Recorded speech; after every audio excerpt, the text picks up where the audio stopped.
Powerful Wim Hof breaths. Do it.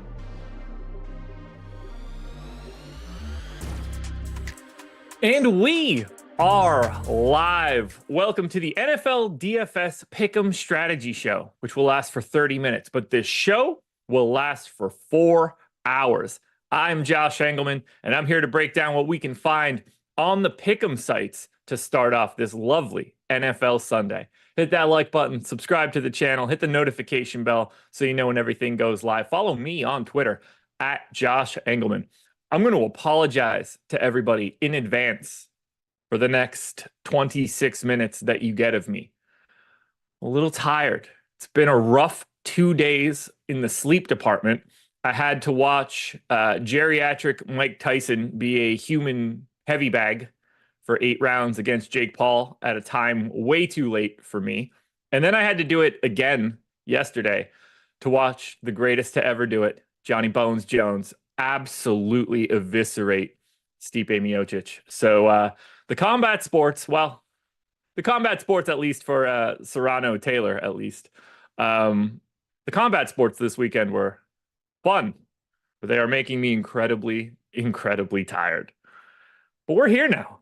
Luckily, you don't have to be at your best to use OddsShopper and the Portfolio EV tool. The work gets done for you. I may be tired, but I can click buttons like the best of them. I've never been too tired to click buttons. And that's all you really have to do here. You can get bets and pick'em cards made in like 10 seconds. One button click, you're immediately at the Sportsbook. One button click, you can generate a full 6-pick prize picks card. It's so cool. It's so quick. You click, you're at the site, you enter your bet amount, you submit it. You can do all of it in 10 seconds. So luckily, I'm going to have enough time to get this stuff done. Let's see what chat's got going on. Eagles-Commanders rematch will be fun with Commanders getting that new cornerback piece. Man, I was hoping for that dub on Thursday. Then I woke up and the Eagles scored 3 touchdowns in 6 minutes in the fourth quarter, and that happened. That didn't go the way that I wanted it to go. Ooh, Adam Pavelka. I saw a girl slap her boyfriend at the bar. It was better than Paul Tyson. Yeah, that fight was the farce that I expected it to be. I mean, you know what? I'm going to do this on every show I do for the next 3 days because they're all different. I did live before lock NBA style yesterday. Back here for NFL live before lock today. I told everybody what was going to happen in that fight, and you had all these dorks coming out thinking Mike Tyson was going to be able to do anything to Jake Paul. Silly people. Silly people. But that's enough of me patting myself on the back. I could do that forever. It's so simple. Now, what we're going to do, we're going to go to oddshopper.com. We're going to pull up the Portfolio EV tool, and we're going to find out what we can actually do on the Pick'em sites.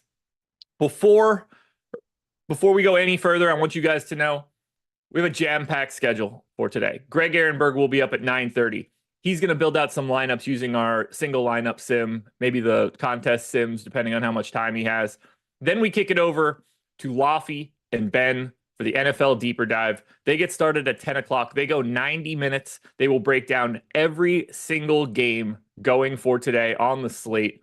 They'll go through them all. They'll give you all their thoughts, hit questions, whatever you guys need. But we don't stop there. At 11:30, you get NFL Live Before Lock. They go all the way up until 1 o'clock. Eric and Gajeski. It's a jam-packed show, man. We're here for 4 straight hours. And then you guys could all just go to your TVs and put Red Zone on and immediately realize that you don't have the guy that scored the first touchdown. I don't know if you guys have the same experience that I do every week for the NFL, but I know that I don't get the first touchdown correct. All right, what else we got here? Self-admitted dork who thought the Mike of old was going to mop the floor with Paul. Wishful thinking, I guess. Yeah, it was. It was. Y'all need to be a channel on Pluto. I don't even know what Pluto TV is. Like for space? We want to be on space TV? I think we'll probably start with Mars if we got to go anywhere. Anyway, Portfolio EV tool. Pick'em Optimizer. The first site we're going to be looking at is Prize Picks. Now I'm going to keep you guys focused at least a little bit to see if we can do this in the NFL. there's a bunch of NBA value out there. But as I look at it, just sorting to the NFL, we've got some plays here. Give me 1 second to pin Jordan's window on the side so we make sure we're looking at the same thing. Jordan, hit that the league drop down and put it to just NFL.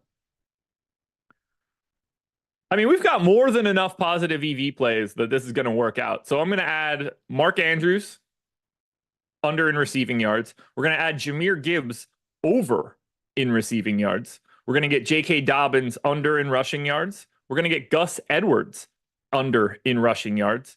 T.J. Hawkinson under in receiving yards. And then finally, the 6 play, I honestly don't. Andre. We're going with Andre. That word I know. This is how little I watch the NFL.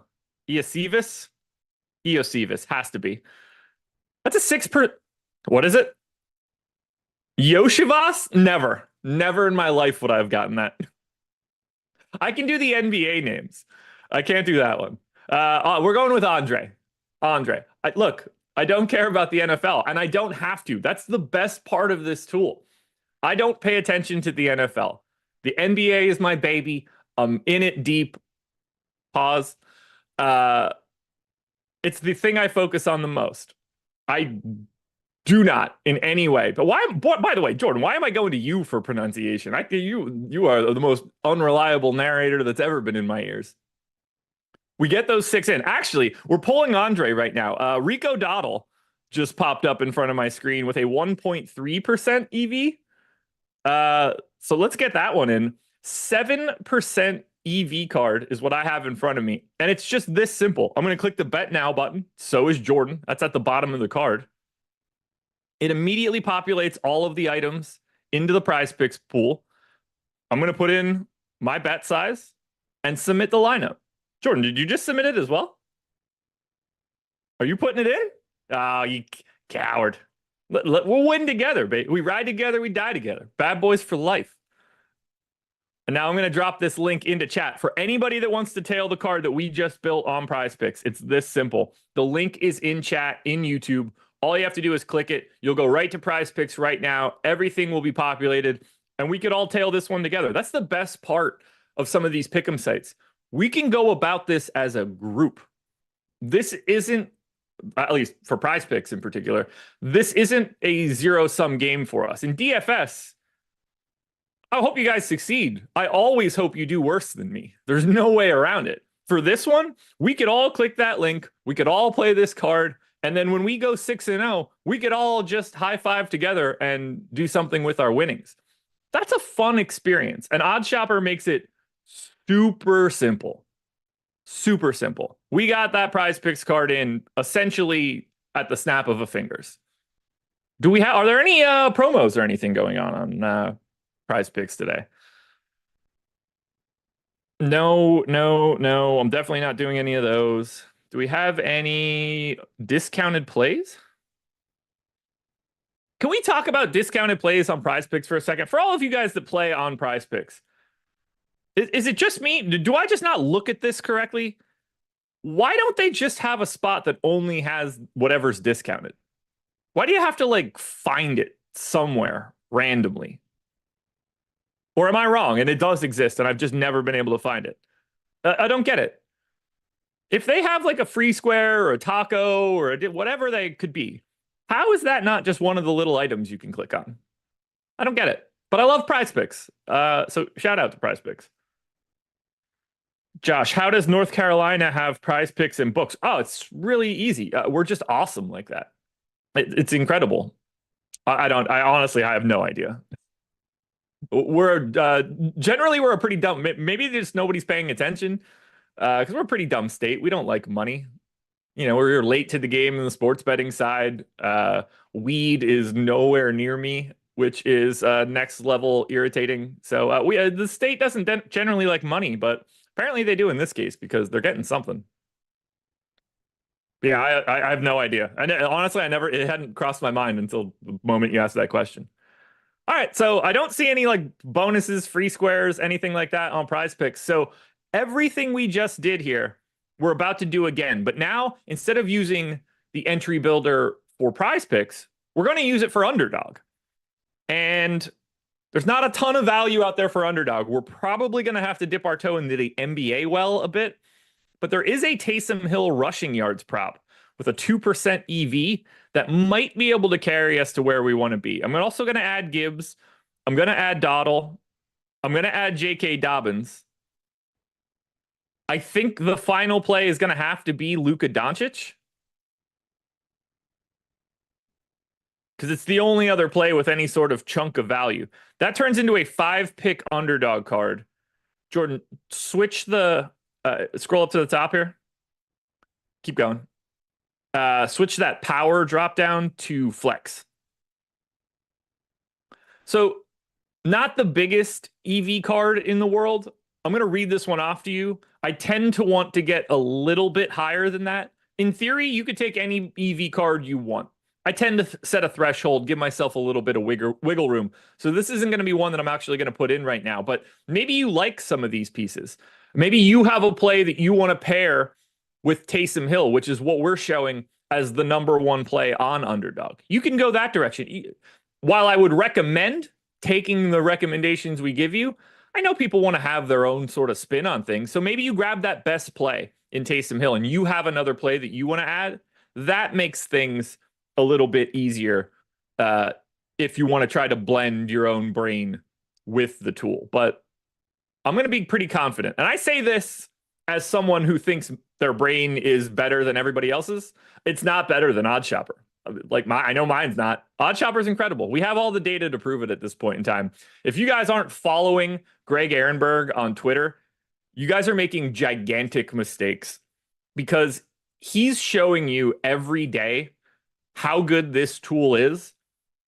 And I've known it's this good, but it's even crazier than I expected. Greg has had 22 days of betting for the NBA. He started a bankroll challenge, and he's posting it every day on Twitter. All of the bets are tracked so you can see them. He started with $100. In 22 days, Greg has turned that $100 bankroll into $349. Sorry, lost $6 yesterday. $343. It's been incredible.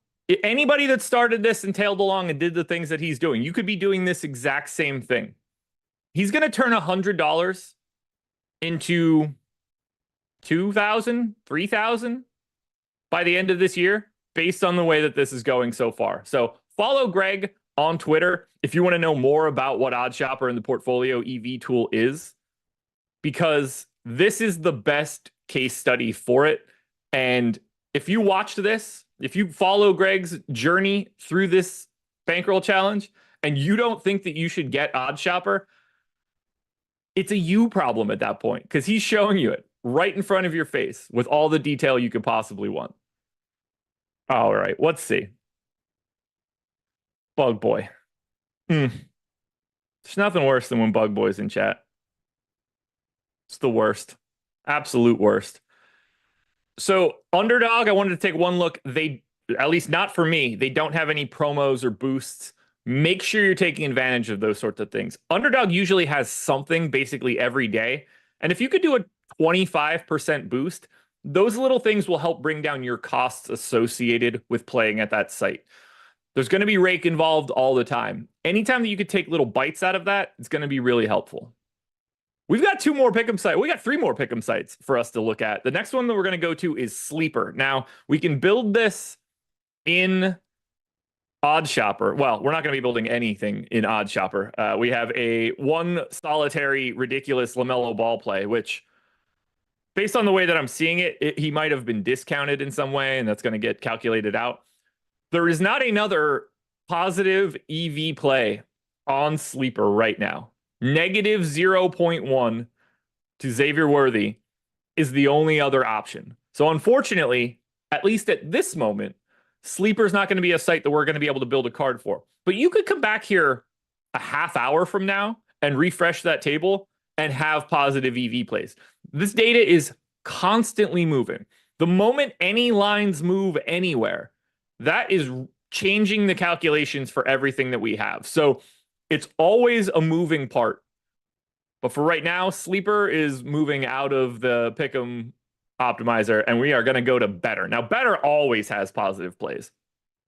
Consistently, I see more positive EV plays at Better than any other site. Maybe Prize Picks from a volume standpoint on days where there's like a lot of NBA games and you're getting crossover with NHL, but Better just seems to have it all the time.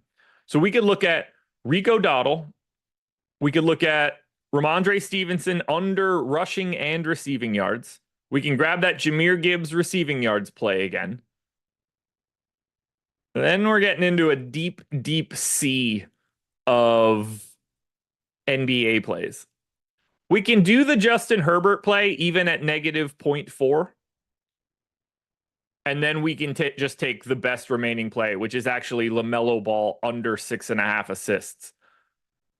And if you do that 4-pick NFL card, tacking on the LaMelo Ball play, it's a 7% EV. Jordan, hit that drop down for NFL and pop in LaMelo Ball so people can see this. To your right. There you go. Ooh. Are you missing one? Oh, yeah, you're short of play. There we go. Yeah, look at that. Oh, yeah.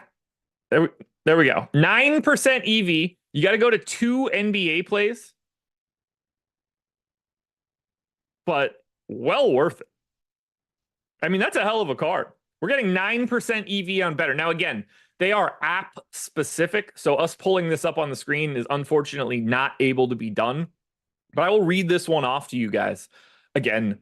So if you play on Better, you can load this one in. Rico Dowdle under 23.5 receiving yards. Ramondre Stevenson under 79.5 rushing and receiving yards. Jahmyr Gibbs over 16.5 receiving yards. And then LaMelo Ball under 6.5 assists. Luka Doncic under 8.5 rebounds. We worked our way through 4 of the pick'em sites right now. Before we go and check out DraftKings Pick 6, I want you guys to understand how you can actually get the Odd Shopper Portfolio EV tool. So there's a link in the description of the video. Jordan's going to drop a link in chat as well. If you end up just simply going to oddshopper.com and looking at the Portfolio EV button at the top of the screen, there's a link at the bottom that says Get Portfolio EV Free. Now, whether you're clicking the link in the video, which I want you to do so I can get the attribution, or clicking the link in chat or going there directly, it's going to drop you on a page that will explain to you how you can get a month of Portfolio EV for free. There's only 4 things you need to do. They're all outlined at the top of the page. You pick the promo and click the link. That is barely a task. You sign up for that site, you make a deposit, and you place some wager, whatever the terms are. You got to take a shot of the email that you get from when you sign up and the settling of your first bet or card, and then send those in to support@oddshopper.com. You'll get Portfolio EV for free. And there are a ton of choices for you.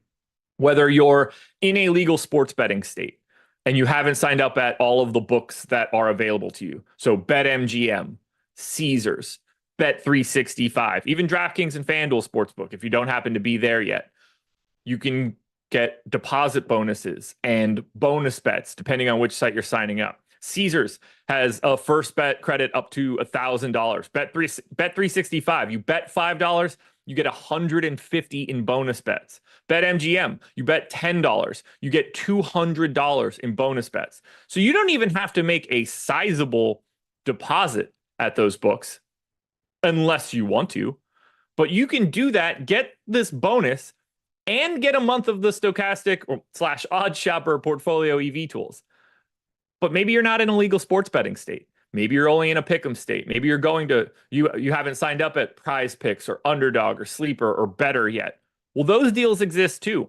1 month of Portfolio EV and $1,000 deposit match at Sleeper. Same deal at Underdog. You can get in at Pick 6. Play 5, get 50 in Pick 6 credits. Sleeper's got a $100 first match deposit bonus.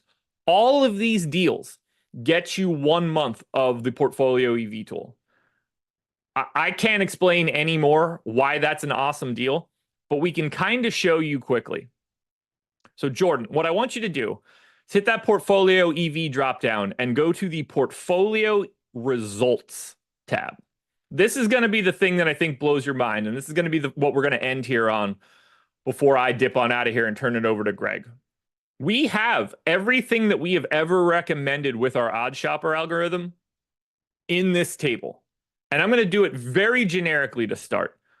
If you just want to look at, well, how has Odd Shopper done for the NBA so far this season? If you click that NBA checkbox, and then we're not even going to change anything else, just click preview results, Jordan. So any recommended bet whatsoever, which is almost 24,000 recommended props, and they've returned 3%. Everything's positive. 3 recommendations, assists, points, PRA, rebounds. Every single number in that column is green. And that is with setting no qualifications. That's with setting no ranges. We can make this look a little bit better. Maybe you don't want to just try to bet 24,000 plays over the course of 30 days. Now, my recommendation would be to do that. The more volume, the lower the variance. But let's say I only want to take anything with a 5 odd shopper rating or higher. You want to set a slightly higher threshold. Well, you could scroll up to the top. There's a bunch of different filters that you can set. Jordan, drag that OS rating from 0 to 5. You're about to drag it to like 50. Yeah, there you go. It's very little. No. Other way. Now, put that one all the way to 100. Move the left side to 5.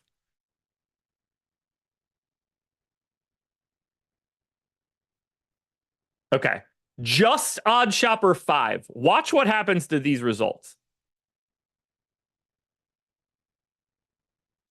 8.4% ROI, and that is across 3,000 bets since the NBA season started. 6% ROI on threes, 10 on assists, 4 on points, 10 on PRA, 14 on rebounds. If you bet, we'll be very limited here. You bet $2 on all of those recommended plays since the season started, you'd be up $430. That's a very small bet size, no criticisms, just what it is. But you would have added an additional $430 to your accounts by doing that, just with $2 bets. If your average bet size is higher, if you've got a bigger bankroll, you're looking at probably well over $1,000 easy. If your average bet size is $10, let's say it is $10, and you bet every one of those recommended plays as they popped up, you'd be up over $2,000, and it hasn't even been a month of the NBA season. The other cool feature here, you can set up your filters. You can say, I want odd shopper ratings 5 or higher. I want them, I never want to bet an underdog, so I want 50%, or I want the odds to be never plus money. You could do whatever you want. You could set that up, check out your filter, see how those bets are, and then you can save that portfolio so that you can immediately get notifications for any bet that pops up that fits your criteria. And then you're a button click away from just submitting it. We have mass entry tools as well that makes it super simple. This is the greatest tool that exists in the sports betting and pick'em space. And I don't even think it's particularly close. The amount of people that are coming in and loving this tool greatly dwarfs the amount of people that I basically never see anybody be like, wow, this odd shopper tool is awful. I hated it and I didn't want to be. I don't see that anywhere. You could always, like, for stuff like the DFS side, DFS is hard. You lose more frequently in DFS than you do placing sports bets. So people come away with a sour taste when it's really just the sample was never big enough. If you come in here for a free month of the portfolio EV tool, based on all the data that we have for at least the NBA so far, which is what I'm showing you guys, it's pretty hard to leave after a month and not had a positive experience. You would have to be running ultra cold, knowing what these ROI numbers are that we have been posting here in this results tab. That's kind of crazy. So I hope you guys can check it out. What I want you guys to do now is hit the like button, run that number up a little bit further, because I'm out of here. We hit our pick'em sites. We got done what we needed to do. For you crazy people that are going to want 3.5 hours worth of DFS coverage for this lovely NFL Sunday, you are in luck. Greg Ehrenberg coming up next. He's going to build some lineups with you guys, and make sure you're following him on Twitter. You don't want to miss that bankroll challenge. See you guys again later. I'll be here for basketball tomorrow. You guys know where I'll be. Peace.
I'll show whole.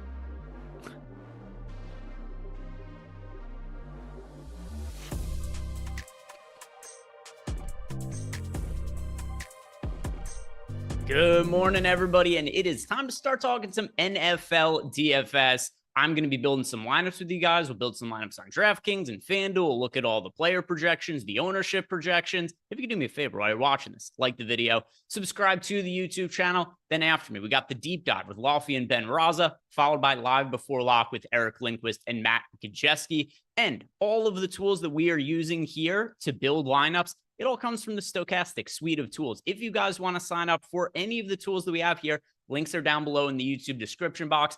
And also, the easiest way for you guys to currently get access to any month of a core package, which it includes our sims, it includes our player projections, our ownership projections, our single lineup simulator, which we're going to be using on this show. If you sign up for any of our affiliate partners through the link that we have down below in the YouTube description box, and you have to go through that link. It's for tracking purposes, just so that we know that you came from us, the books, they know that you came from us and all of that.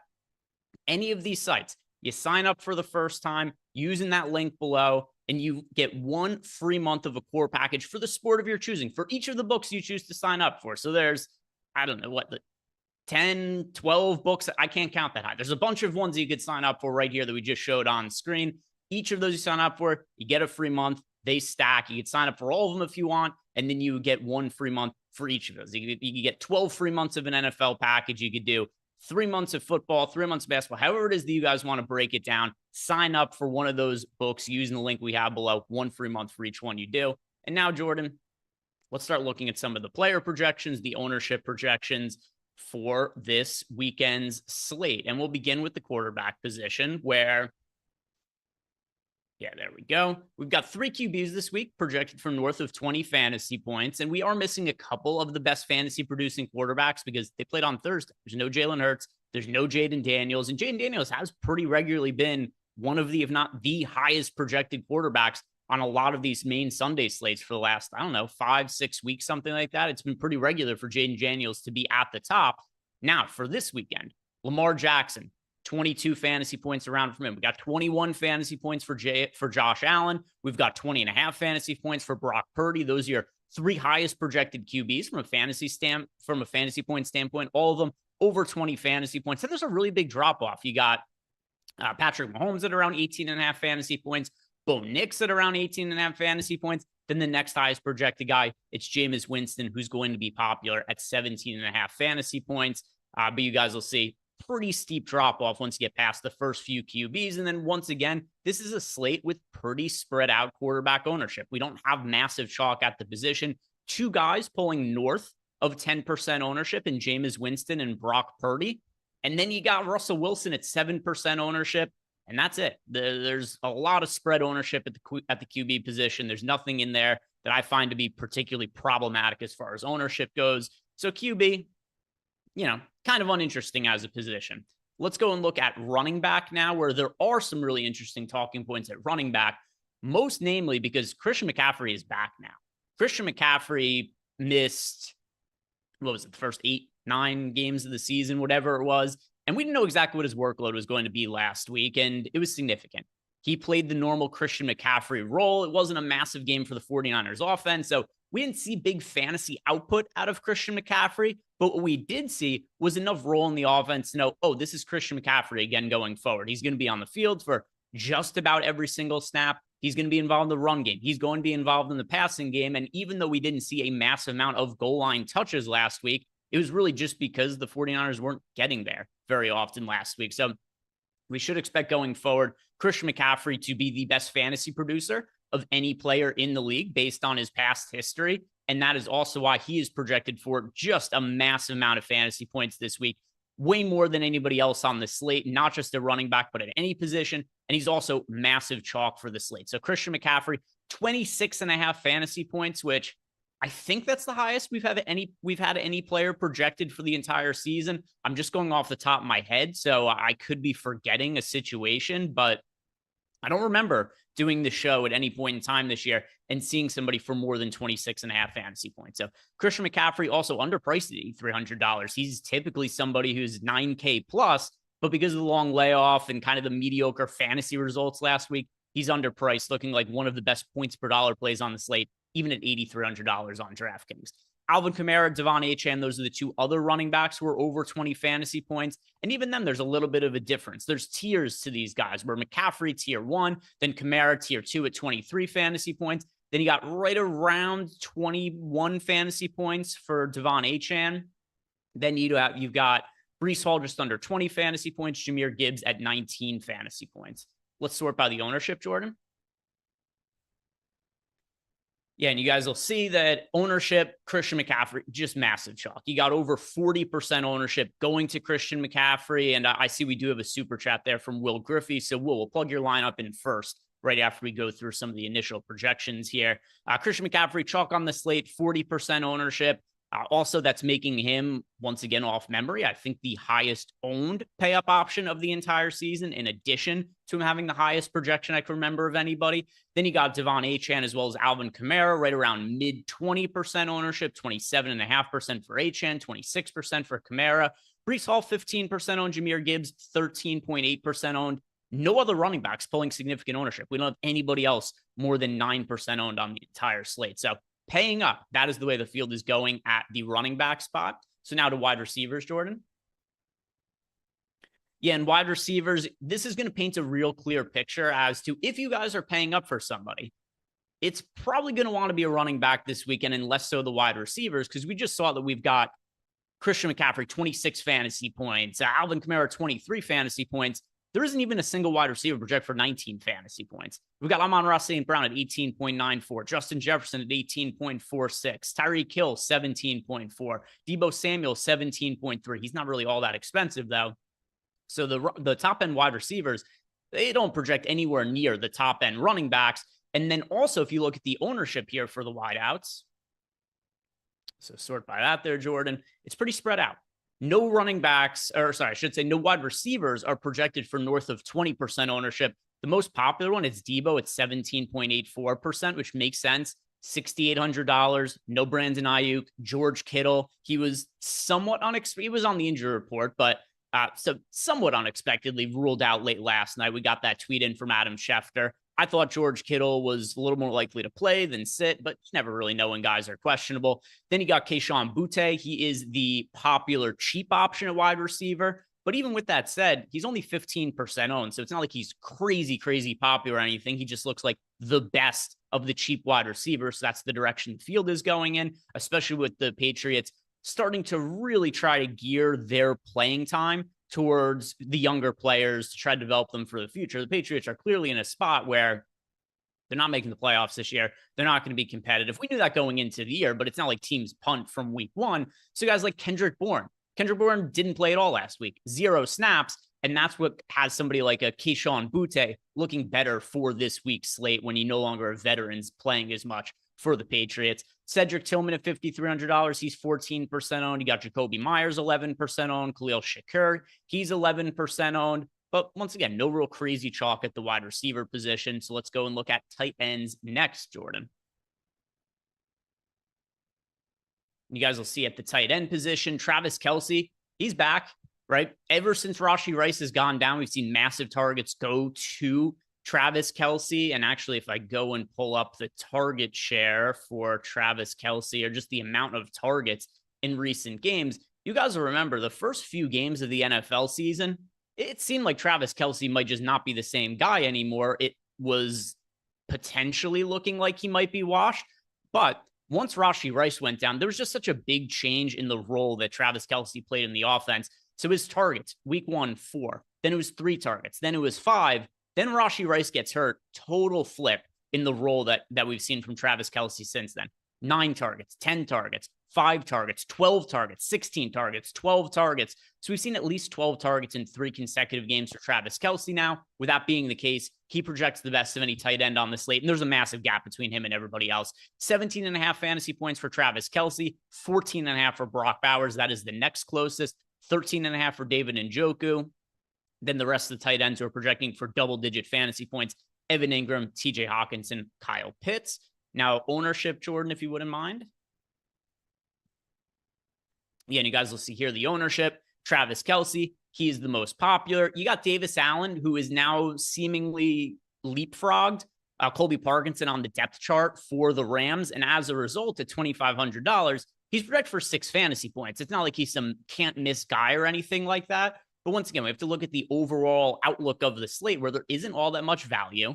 We have these stud running backs we want to pay up for. We have to save salary somewhere, and that's where punting a tight end with somebody like Davis Allen at $2,500 starts to make sense. He's 13.8% owned, so some ownership, but it's not really all problematic. 12.5% ownership to Hunter Henry, 12.5% ownership to Jonnu Smith. Nobody else more than 10% owned at the tight end position. Next most popular guy, it's Dawson Knox at 8.9% owned, and he is benefiting from an injury to Dalton Kincaid.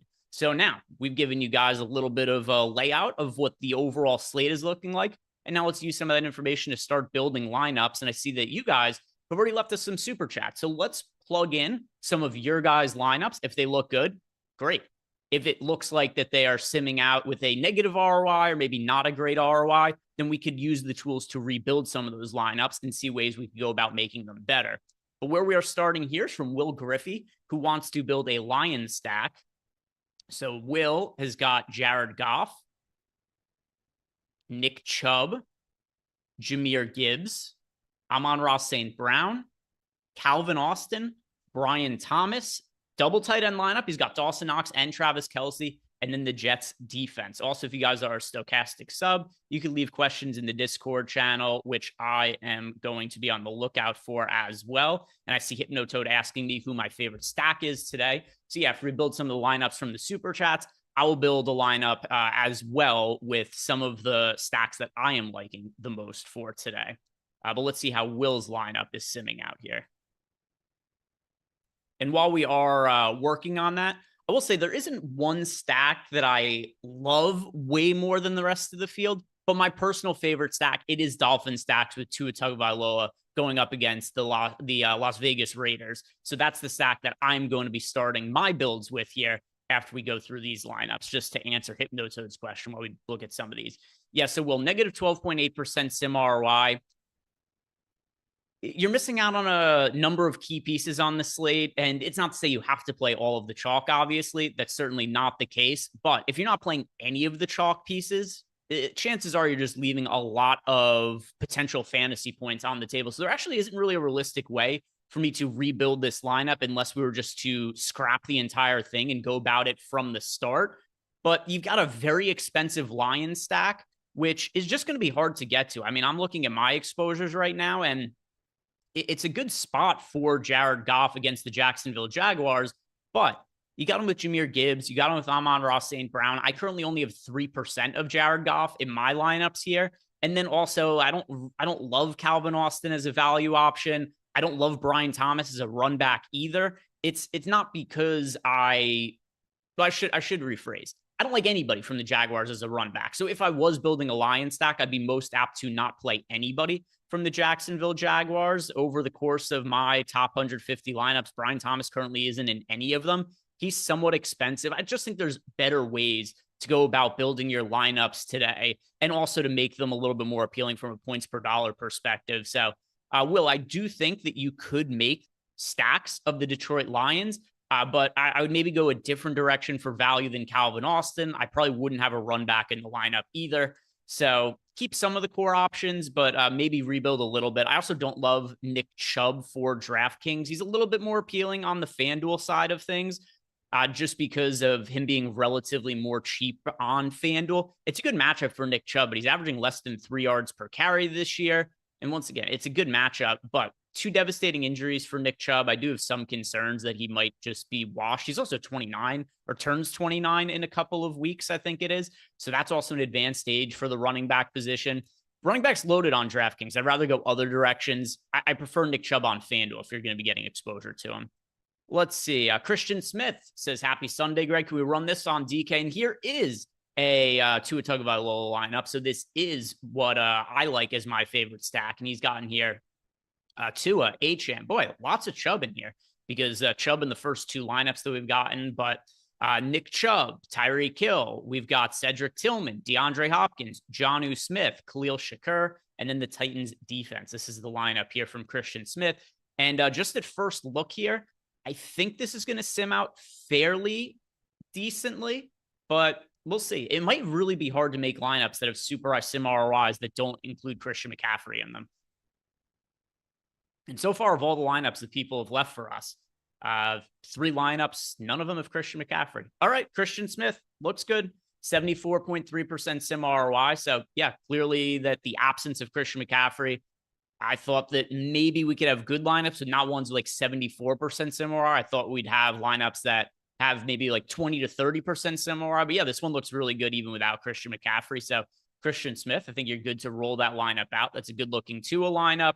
And yeah, as far as the Dolphins go overall, I really like the matchup against the Raiders. And then in addition to that, I still think the Dolphins guys across the board underpriced, considering that Tua is back and just some of the production being down without Tua. It's got Tyreek Hill, Jalen Waddle, Devon Achane, all these guys like $1,000 or so cheaper than what they normally would be. This is a FanDuel lineup. Did you switch? Yeah, switch to FanDuel, Jordan. Right off the bat, I do not like this lineup, Richard. Just letting you know that. He has Jahmyr Gibbs and David Montgomery in the lineup. By the way, if you guys haven't done yet, like the video, subscribe to the channel as well. And while it's a good matchup for the run game of the Lions, I think David Montgomery is a good option. I think Jahmyr Gibbs is a good option as well. I don't want them in the same lineup. I definitely don't want them in the same lineup if it doesn't include other pieces that are run backs either. And I don't love run backs for that particular game. And then another thing to consider as well is just how loaded the running back position is. Like, what are the odds that two players from the same team produce ceiling games to outscore all of the other great running backs on the slate? I don't think it's all that likely. You could play Gibbs, you could play Montgomery. I prefer not playing them together, though. Let's see how it looks. He's got Bo Nix, Jahmyr Gibbs, David Montgomery, George Pickens, DK Metcalf, Demario Douglas, Dawson Knox. Then we got Cortland Sutton as a stacking partner with Nix, and then the Patriots defense. And then he says it's for the FanDuel main slate in the big GPP. And yes, super negative sim ROI lineup. It had a 0% chance of winning. It didn't end up winning in any of the simulations we did there. Yeah, I think that there's too much negative correlation between Gibbs and Montgomery. And then I don't love DK Metcalf as a pass catching option. I love Demario Douglas. I don't really like a lot of aspects of that lineup. Just scrap it and rebuild it, Richard. Restart it from the bottom there. All right, let's build a DraftKings lineup from scratch now, Jordan. And I want to build a Tua lineup that I like. And by the way, Christian made a really good Tua lineup in there as well. I want to see how possible it is for us to build a lineup that is Tua, Christian McCaffrey, and then some of the good pass catching options from the Dolphins as well. So let's start with Tua. Let's put McCaffrey in. And now also keep in mind, we're going to have to play some really cheap players at other positions to make this work now. And I want to go Jalen Waddle as well. Jalen Waddle's super low owned. I think Jalen Waddle's a contrarian piece that's going overlooked by the field. He's 2% owned on the slate. So we'll go Tua, Waddle, and Hill. Okay, let's go defense. So we have an idea of what it is that we could do with the rest of the salary for the lineup. And let's just go Titans defense. They're the cheapest playable defense for the entire slate. It's not that I have some strong prediction on the Titans or anything. They're just $2,300. And Sam Darnold's looked iffy in recent weeks. I think there's some potential opportunities for turnovers there. But more importantly, it's random scoring for defenses. And we really do need to give ourselves as much salary savings as possible in this lineup. So we'll go Titans defense. Other spots here as well. Let's plug Estime into the running back spot. Estime is only $4,500. He's only projected for 4% ownership, and it looks like he's the #1 running back now in the backfield for the Denver Broncos. So we'll plug him in, and then at wide receiver, let's go to Butte as well at $3,500. All right. So what does this give us for remaining salary now, Jordan? Oh, okay. This is not as bad as I thought it was going to be. We actually might not even need to go to Estime. Let's have a little bit of fun. Put a Davis Allen in at tight end. Okay, so this gives us a ton of salary. Let's take Estime out now. All right, let's plug in Alvin Kamara. We could actually make this lineup. This is a superstars and scrubs lineup. But we could go Kamara here. We could go to Jahmyr Gibbs because I do like getting exposure to the Lions as well. Let's see who projects best with the $5,900 salary left. Bowers. Let's try.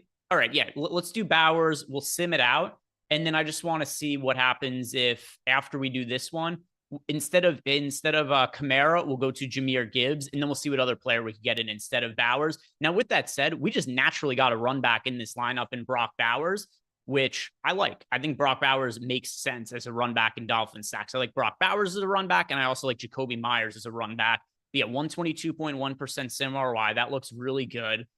Because of the correlation, maybe the Bowers lineup will just end up looking better. But I'm curious. Put Gibbs in, and then just see if we could fit in somebody else.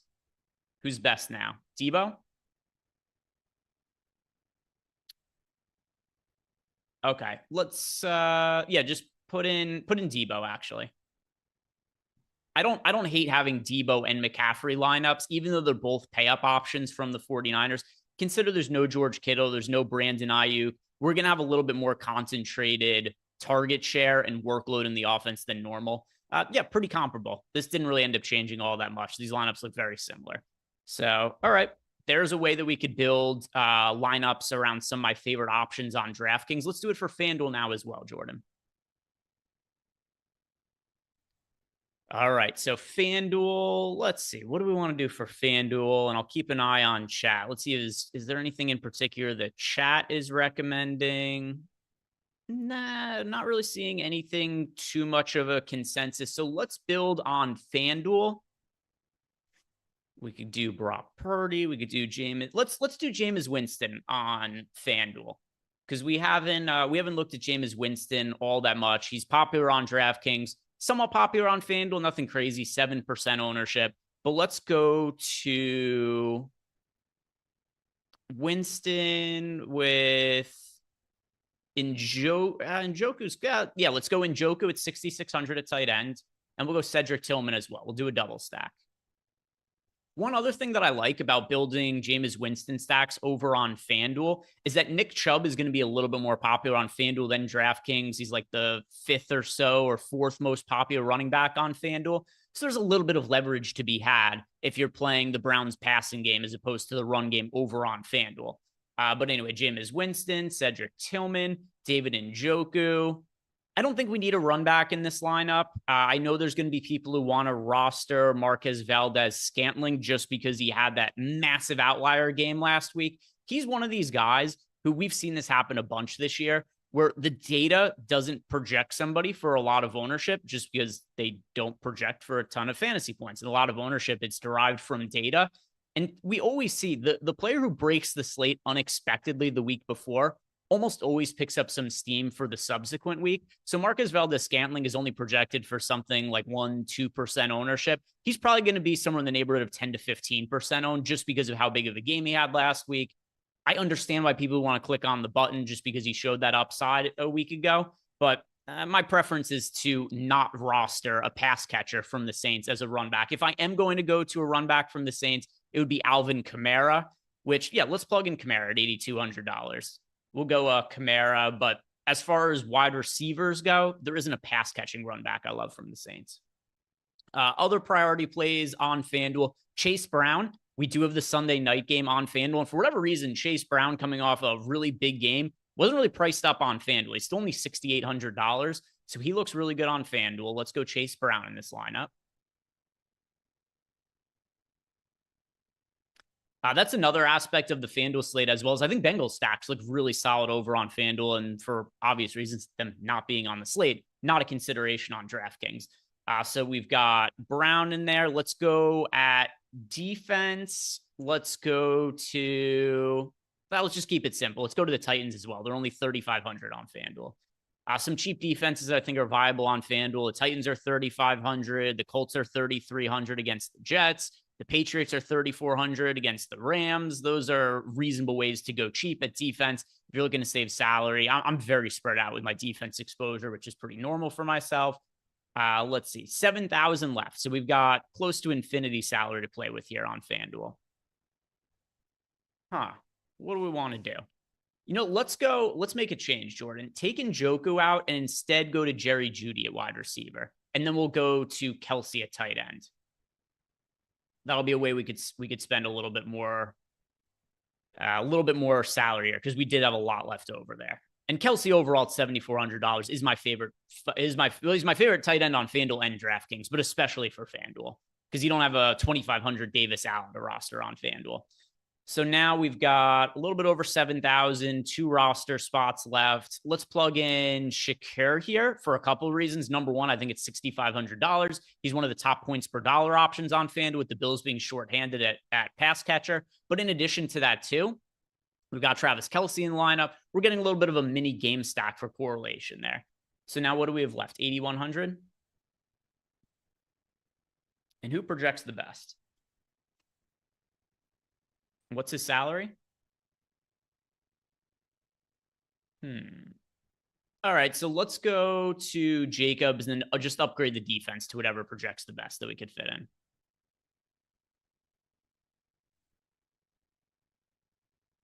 What's the best defense there? Okay, yeah. They're cheap too. All right, so we're gonna have to upgrade somebody else somewhere then. Maybe we could fit in. So McCaffrey is 9,800. That's really expensive.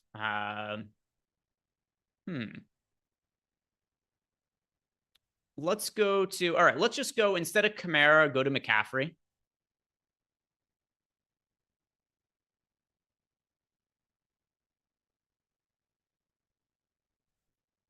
Yeah, put McCaffrey in and then take Jacobs out. Take Jacobs out, and then at defense, we'll go back to the Titans at 3,500, and then we'll plug in whoever projects the best, and hopefully it's not somebody who leaves us like $1,000 in salary on table again.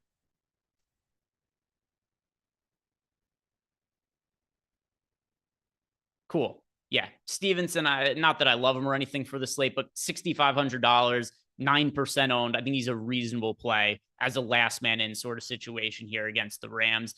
Earlier in the season, it kind of looked like Antonio Gibson was going to siphon away some of the workload that Ramondre Stevenson's got in the last couple of years, but it just hasn't been the case in recent games anymore. Stevenson, there's no concern with Gibson at this point. And if you look at Ramondre Stevenson in recent games, 20 carries last week against the Bears, also was targeted once the week before against the Titans. He had 10 carries, but also was targeted 5 times. The game before that against the Jets, 20 carries and was targeted 3 times. So the workload, it's looked much better for Stevenson last 3 games compared to what it looked like after a couple games into the season. So right there, 188.3% sim ROI. Yeah, that lineup looks great. So that's a good way, I think, to build some lineups on FanDuel, some kind of core options there. And that is, apologies to Lofty and Ben, but we got one more super chat that came in here. So let's just build this lineup really quick for Takis.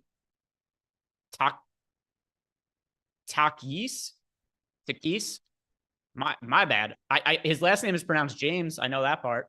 Takis, my bad. I absolutely fucked up your name. But let's go to, this looks like a DraftKings lineup. Yeah, it's also a Tua lineup, and I love this one. I will guarantee you right now, we're going to plug it in here. I could just eyeball it. It's going to have a good sim ROI. Takis, I love this lineup. It's going to look really good. It is Tua, Achane, McCaffrey, Hill, Jacoby Myers, the run back, Davis Allen, Cedric Tillman, Juwan Johnson, Lions, DST. It's going to sim out well. And then also, Sam Van Dam left the super chat. He said he's turned $30 into $330 last night using the NBA Sims. Question: do we need to make any tweaks to the NFL Sims for only doing 20 max? No, you don't have to make any tweaks. Honestly, you're probably going to get the best results possible if you don't make any tweaks. But, you know, a lot of us have our own opinions that we want to try to incorporate in. But you absolutely do not have to change anything. You could just play the lineups with the data as is, and you're more likely to get good results than not. So don't have to make any kind of tweaks. Let's see how Takis' lineup is looking. He did leave $500 in salary on the table, so there's probably some spots he could upgrade. But either way, yeah, 62.5% sim ROI. I like it. If there's maybe a spot you could upgrade somewhere to use that extra $500, like maybe Juwan Johnson could be upgraded. Maybe there's another defense you could play instead of the Lions. But otherwise, perfectly good lineup I think is good to be playing for today. And that was a really quick 30 minutes, guys. Thank you very much for watching. If you have not done it yet, like the video, subscribe to the YouTube channel. Don't forget, if you want to sign up for any of the packages at Stokastic, links are down below in the YouTube description box. Take advantage of the link join offer, or if you just want to go to the site and sign up for a package, you can do that as well. Other than that, guys, good luck with all your lineups. Have a great Sunday, and I'll see you back on the channel tomorrow.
I'm good. I was just getting, I forgot to enter contest, so I just did that now.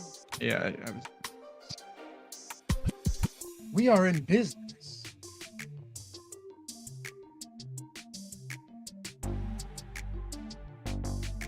Hey, good morning. Welcome to the Stokastic.com NFL Deeper Dive.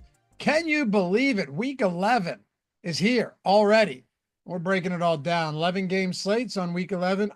For those of you out there, I care about you. Don't worry. I shouldn't say back by popular demand, here by popular demand. I added the FanDuel Sunday night game. I don't know why they do that, Ben, but they do that. In my opinion, it's wildly unnecessary. I was so happy years ago. I mean, this is probably what are we going on 8-9 years ago or longer, where DraftKings removed the at one point there was a Monday. So we'll go way back in the time machine, way back when Monday Night Football. One time I had a really big sweat and I had to go. This is when I was working at a real job at the time, like to work the whole day, just waiting for Monday Night Football. And right. Shout out Randall Cobb. But yeah, you had to go to sleep knowing that you had a shot, but also knowing that like all of that anticipation could be for naught. So I was stoked when they removed all of that and just did the 1 and 4s. But here we are. We'll talk about it. Don't worry. Plus, it's a good one since he hit the Chargers. So we technically have 12. We'll spend the most time on the 11, of course. Glad to have you guys with us. And hey, you knew it was coming. It's here. If you don't mind, could you please, almost 2,000 of you, take a single second this morning, atone for your sins, hit that thumbs up button, subscribe to the channel. I've thanked you many times. I'll do it again for getting us over the hump to 100,000 subs. When Ben told you it was free to do so, people piled in and we made it happen live, and we got some good content out of that as well. You know, because we're worried about that on top of it. But take a second, ramp us up north of 500 here. Show us some love. It's Sunday. You should be elsewhere, but you're here getting ready to prepare some NFL lineups that are going to take down some big money today. Hopefully me. If it's not me, I hope it's one of you or Ben. That's the way I see it. Wow. You know what I mean? Sure. Okay. That's fine. Or it could be many of us. It's possible. Sure. Let's get it going now. We've had some amazing runs with the team, with the community lately, and we need to keep those vibes going. So we got a perfect slate. This is a perfect slate. It's got a little bit of everything. Speaking of vibes, you know how much better my vibes are when you come into we do this through Zoom. When you personally come into Zoom, and you've got a smile on your face and you're in a good mood. Like today, you cracked a couple of jokes, you had me laughing. So much better than this solemn, this solemn malaise that wipes across your face. And then it puts me in a bad mood. And then I have to fake it for an hour and 40 minutes, knowing that you thinking, hey, Ben doesn't even want to do a show with me. So what you're saying is it's better for me to fake it, that everything's going well, and so you're in a good mood, than for you to fake it the other way?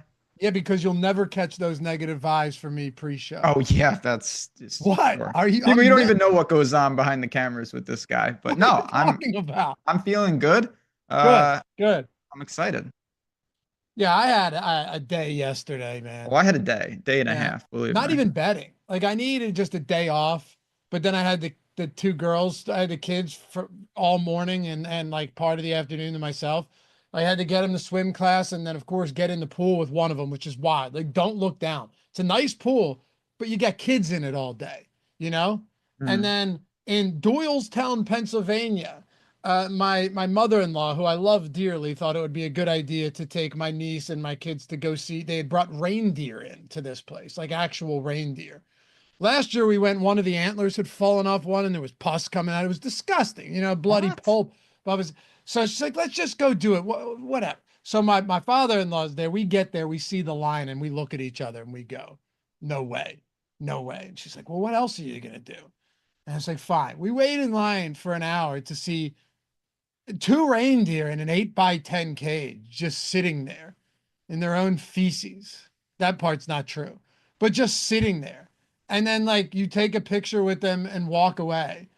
And I'm thinking, what a way. You need the day off, Ben, and then you got that. You know what I mean? So to me, this is almost a day off. Well, compared to that, you should be able to breeze through this show. You should be ecstatic that we get to talk about these games. I didn't The only reindeer I get close to is Jingle All the Way, which will be on the TV soon enough. But sounds like quite a scene. I'm glad you survived, weren't maimed by the reindeer, and now you're here. Better Yeah, for man. it. We're there. And Dan, you're right. I was wrong about Eckler, results wise, but also What a stupid game that was. yeah, also 8K for Eckler was pretty wild. I mean, look, I was wrong, Dan. There you go. I was wrong. Anyway, you ready to talk some football? Let's get to the games. Let's do it. Let's make it happen. I'm excited for this one. 11 games, some good ones at that. Not, as I made the run sheet last night, I try and do like our first look show on Tuesday during Monday Night Football. And then this one, because I have so much to do Sunday morning, I just get it done Saturday night before I go to, you know how it goes. I do. And I'm like, man, for week 11, there's way less injuries than I would have expected. Like there's a lot fewer injuries than we usually have on these slates, which also means not as much value that just smacks you across the face.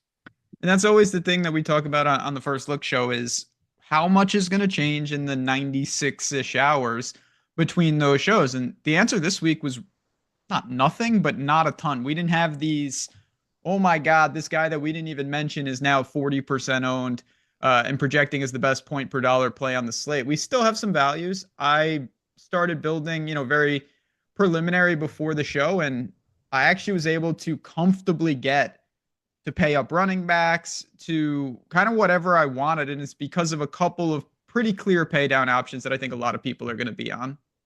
Definitely. Oh, and one more thing, please. Entertain me for a moment. Do you know how many tweets I got after Jahan Dotson? Because I said, if you're playing Jahan Dotson for a revenge game, this guy, the revenge should be the Eagles looking to get revenge on him after blowing a 3rd round pick on a guy that hasn't. The amount of after he got the first target of the game for 8 yards and is like, hey, Luffy, just want to make sure you didn't play any Dotson, right? Hey, Luffy, how's that Dotson exposure? You know what he finished with? A solid 1 for 8. Yeah. So we win some, we lose some. All right, let's get into it. Baltimore at Pittsburgh. All right, let me set this up for you. Let me set this up. By the way, we're hitting 1,000 likes today. I feel it in my bones. So you got me in a good mood. Good. Thank you. Yeah, thank you for the back and forth there, the dialogue. I love AFC North games, particularly Baltimore and Pittsburgh. Love these. It's always a great matchup, but now these teams kind of have two different complexions than we've seen before. Like Baltimore, we know has a true weakness in the secondary. Like every week, I think they're going to get better and they somehow get worse. And then Jamar Chase puts up a historic, like top 5 all-time fantasy performance last week. So I don't know what to make of that anymore. I'm not saying Wilson is Burrow, and I'm not saying Pickens is Jamar Chase. But if Pickens exploded in this game, it wouldn't shock me. It's just the price point there is tough, but you've got a 3.5 point spread in this game. It's interesting though, because something you brought up to me earlier in the week, if Lamar Jackson, because this is not an easy matchup, it's on the road against the stout Pittsburgh defense with a very good pass rush. You said to me, if Lamar ends up being someone that is, under-owned, you would entertain the idea of getting to more of him. Right now, we have him, when I ran my sim, in the 4% range. What are your thoughts on this offense for Baltimore? Yeah, I mean, there's obviously undeniably easier matchups out there. You're on the road against a good division rival and a good defense. None of that's ideal, but we get that baked into a lot of the things, certainly the projection, but also the ownership. And I look at Baltimore, their defense may be a mess, but their offense in some ways is like historically good. It's not just standard good, it's insanely good. And obviously the pieces are there. So if you tell me that you want to get some Lamar in the pool, I would never push back on that, particularly when he's low owned like this. The tricky thing about Lamar is even if you kind of get that right, what exactly are you doing? Are you running him naked? Are you going skinny with Flowers or Mark Andrews? And how do you really construct it? So there's no easy answers here, but just because Baltimore has a tough matchup, and they do, doesn't mean that I think you just want to rule out Baltimore. I'm not doing that at all. I'm not either. And it's probably, you know what the other wrinkle is here? I think I would have liked him more if Isaiah Likely was out. because that Mark Andrews price point would jump off the page after what seeing his involvement last week without Isaiah Likely was pretty significant, and I know that was a high scoring game, an island game, of course, but still, just seeing that Mark Andrews ran a team high 34 routes in that game, just, on 36 dropbacks, almost 100%. Isaiah Likely's return probably throws a wrench into that. I think Mark Andrews is fine, but the skinny stack with Lamar and Andrews would have been so easy. That definitely would have been a really reasonable price stack. Like you mentioned, easy to build. It doesn't render Mark Andrews unplayable, to me at least. But at the same time, it's not as easy of a situation. And the tricky part is when you go I don't really want to pay $6,900 for Zay Flowers. And that's a tough price point. That's a really tough price point. On this slate, what about Henry paying $8,100? As good as Henry's been, you have McCaffrey, who in my estimation is still almost $1,000 underpriced given his workload in in his first week back. And then a bunch of other guys in that 7K range that just look great. I think Henry is pretty tough to get to in this spot as well. I always kind of think that, so no surprise. And then he goes for 202, yeah. Also, no surprise. So we've got that going for us. But yeah, I mean, Baltimore's the type of team, in some ways, I actually think it's pretty easy to break down because it's dealer's choice. If you tell me you got other priorities, I wouldn't be super concerned. You're not making a huge stand by not going to Baltimore. But if you told me, I'm looking for a low-owned, high upside, quarterback +1 type combo, I mean, it's still Lamar, and I think Baltimore will be able to move the ball even in Pittsburgh. Yeah. Jordan, I messed the sidebar up. I just fixed it in the run sheet. Can you just recopy that and paste that into the sidebar to include that Indy and Jets game? Thanks to whoever mentioned that. Yeah, so on the Steelers side, I don't want to go to Najee. This isn't a spot that I'm going to the ground game. I would assume that you're on the same page there. And then, Jaylen Warren is expected to play. So now you've got a two-headed backfield. For me, it's Pickens, and even Pickens is a little bit expensive. But I'd be lying if I told you I didn't have at least some interest, a little bit of interest in like a Russell Wilson Pickens skinny, or maybe even a Pickens Fryer move double stack with Wilson, only because we've seen just how badly this offense or this defense in the passing game has been beat up this year. It will be the first person to tell you I think that Pickens is a little bit overpriced. And right now we do have him pulling 10% ownership, so he's not unowned. But this guy's fantastic. And if he ended up ripping off 150, it wouldn't shock me. So getting at least a little bit of Pickens for me, I feel decent about. But on the whole, it's not a team I have a ton of exposure to. It's a great game. I can't wait to watch it. I hope it doesn't go for 55 total points. That's what I can say. We're in complete agreement. You can definitely get to Pickens. He's awesome. I think if you asked me to list my top 5 wide receivers, I'd come up with 12, 15 names at this point. But he does seem like a guy, if he was on a different team, he would not be 7K. Let's just put it to you like that. Having said that, though, if he pops up in some of my lineups, I'm not going to do anything to dissuade that. But if I didn't get to him, I also wouldn't be crushed, honestly. I think he's a little overpriced, and I still don't love the situation. It's a good matchup, no doubt about it, but he's a lofty tag. There's a lot of guys in that same range that I like as well. Yep, but man, if they can't run and they decided they're just going to start throwing the ball, and that Wilson deep ball has looked good, Pickens could be a guy you're going to want a little bit of. It's just like if Pickens was 6,300, he might be my highest exposed wide receiver. I was hoping, and again, I'm splitting hairs a little bit. I was hoping Pickens was going to be like 2% owned. If that was the case, I'd feel so much. Now, granted, 10% is not like mega chalk or anything. That's what I mean. And that's why I said I'm splitting hairs. Is that a big deal? No, but I'm just a little surprised that people are, the Debos of the world are right there. And that's, to me, still a price point that's a little tricky to get to. The Debos without George Kittle as well. Yeah. Like I said, that's where I'm just a little surprised. That's all. Yeah. All right, let's talk Jacksonville and Detroit then, if you want to move on. But just to recap that game, since I know it's a popular game itself. And by the way, 48.5 point total for a Steelers game is really significant. I mean, really significant. Pickens, I still like, don't know how much I get. Freiermuth, I think's fine at the tight end position where you can always kind of get to some of those 4K guys. And then Ben, I think you'd say if you wanted to get some Lamar, just because it is a high total in this game, believe it or not, could shoot out. You're never going to talk someone off of that one. That's exactly how I feel. It's the type of game, if you wanted to make your stand and be over allocated to the game, I actually think it's a pretty good one.